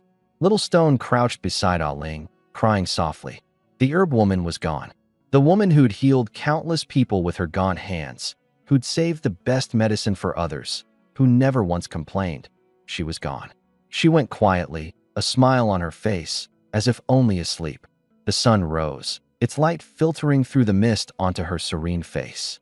She went smiling, because she knew her granddaughter would never again be left alone in this world. The herb woman was gone. The news lay on every heart like cold stone. Through all the days of plague, no one had imagined that the first to fall would be this gaunt, indomitable old woman, who with a pair of calloused hands had saved more lives on this road than anyone could count. Day broke.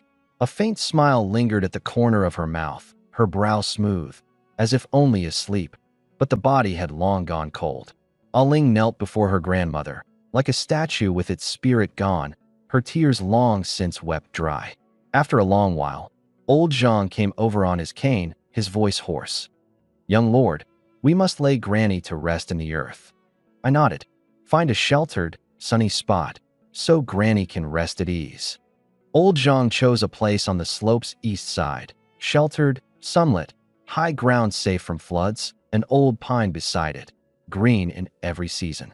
Granny was gentle, fond of warmth. It's quiet and clean here. She'll like it. Tainyo gripped his blade. I'll dig. Ague took up another. Together, no rain in days had baked the ground hard, cracked. One stroke of the hoe left only a shallow scar. The two poured all their grief into each dull thud, thud. Zhaoda and Dezhuang took turns at it. No one complained, no one stopped. Ah Ling knelt before her grandmother, scene after scene welling up, her grandmother teaching her the herbs. This is plantain, eases water and stops the purge. This is dandelion, clears heat and draws out poison. The year she was 6 and her parents died, her grandmother holding her. Don't be afraid, girl. Grandmother's here. Grandmother will raise you. Those tender moments were knives in her heart now. Little Stone came over and clumsily wiped her tears with his small hand. Sister Ah Ling, don't cry. Granny's gone, but you still have us. Ah Ling pulled him into her arms, and the weeping sheet held down so long finally broke its banks. Before the grave was dug, it was time to change the herb woman into clean clothes. From the bundle Ah Xiang had risked her life to save, Ah Ling drew out a plain coarse cloth garment, one her grandmother had always been loath to wear, saying she'd save it for when they'd built a new home. But the new home wasn't built, and the person was gone. Her hands shook badly. Ah Xiang moved to help. She stubbornly shook her head, undid the buttons one by one herself, gently dressed her grandmother, then smoothed her hair and bound it neat with a strip of cloth. Her grandmother had loved to be clean. With a damp cloth she wiped away, bit by bit, the tear tracks, the dried blood, the sweat on her grandmother's face. Grandmother, I've dressed you. Do you like it? Only the mountain wind answered her, and the everlasting peace on her grandmother's face. The graves dug. Tainyo's voice was hoarse. Under the old pine, a neat square pit waited quietly for the one it was meant for. Ah Ling tried to lift her grandmother and couldn't. The body was light as a bundle of dry kindling. Tainyo crouched down. Aling, let me.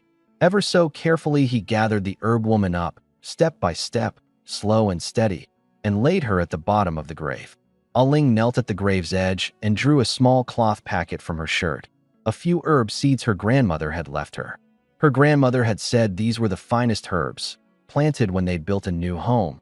They'd grow into countless herbs and save more people. She gripped them tight and looked at her grandmother one last, long time. I stood at the grave's edge, silent a long while, then spoke. Granny, go in peace. We'll all watch over Aling rest easy. I bent and took a handful of earth and scattered it gently. Aling took a handful too and scattered it gently. Then Tainyo, Ague, Old Zhang, Uncle Wang Zhaoda, each one bent, took a handful of earth, and scattered it gently into the grave. No one spoke. Only the soft hush of falling earth, again and again, like everyone's shared farewell. The pit was filled. Tainyo and Ague tamped the earth firm and laid a course of broken stone on top against the beasts. Old Zhang broke a green sprig from the old pine and set it at the head of the grave. Granny loved the pine best in life, Old Zhang said softly. Said it was steadfast, never withers in the deep of winter. The crowd dispersed. Aling still knelt before the grave, her red, swollen eyes holding only emptiness. I crouched beside her, saying nothing, only keeping her company. I don't know how long passed before she spoke, her voice as if from very far away. Young lord, grandmother's gone. She'll never come back. She tugged a bitter smile. I keep feeling she's only asleep, that if I call out, she'll smile and call me girl. But I called, and she didn't wake. Aling, I gripped her cold hand. Granny's gone, but you still have us, still the whole camp. You're everyone's family. We'll all be with you. She lifted her head, the tears still standing in her red, swollen eyes, but she saw the earnestness in mine. Grandmother entrusted me to you. I remember. I nodded solemnly. I promised Granny to shield you as my own kin, to bring you through, alive and well. Everyone in this camp is your family. Her tears fell again, but this time there was no bitterness in the smile, only a measure of peace and a measure of resolve. I'll be well, she said softly, like a vow, and like steadying herself. Grandmother told me to live well. I'll stay with everyone, live well, and not fail her. She reached out and stroked the pine sprig, the needles pricking her fingertips without her even noticing, as if it carried her grandmother's last warmth. Grandmother, I'm going now. Rest well. I'll be all right. She rose slowly, her legs giving under her. I caught her. She drew a breath and stood straight. I'm fine. Let's go. On the way down the slope, Aling walked a few steps and looked back. That small grave mound lying quiet beneath the old pine, the green pine sprig glinting faintly in the dawn light, like her grandmother's gentle gaze. She looked a long time, then turned and walked on. Grandmother was gone and would never return. But she was still here, and the people of the camp were still here. She couldn't fall, and she couldn't retreat. She had to live well, for her grandmother's charge, for the home not yet built, and for these people beside her, still struggling in the depths, still fighting with all they had to live. She quietly wiped her tears dry and straightened her thin spine. The mountain wind blew over from that direction, carrying the clean scent of pine needles and the warmth of the dawn. Aling drew a deep breath and step by step, walked steadily forward. The road ahead was still hard, but in her heart now there was an added courage, the strength her grandmother had left her, and the support these people around her gave.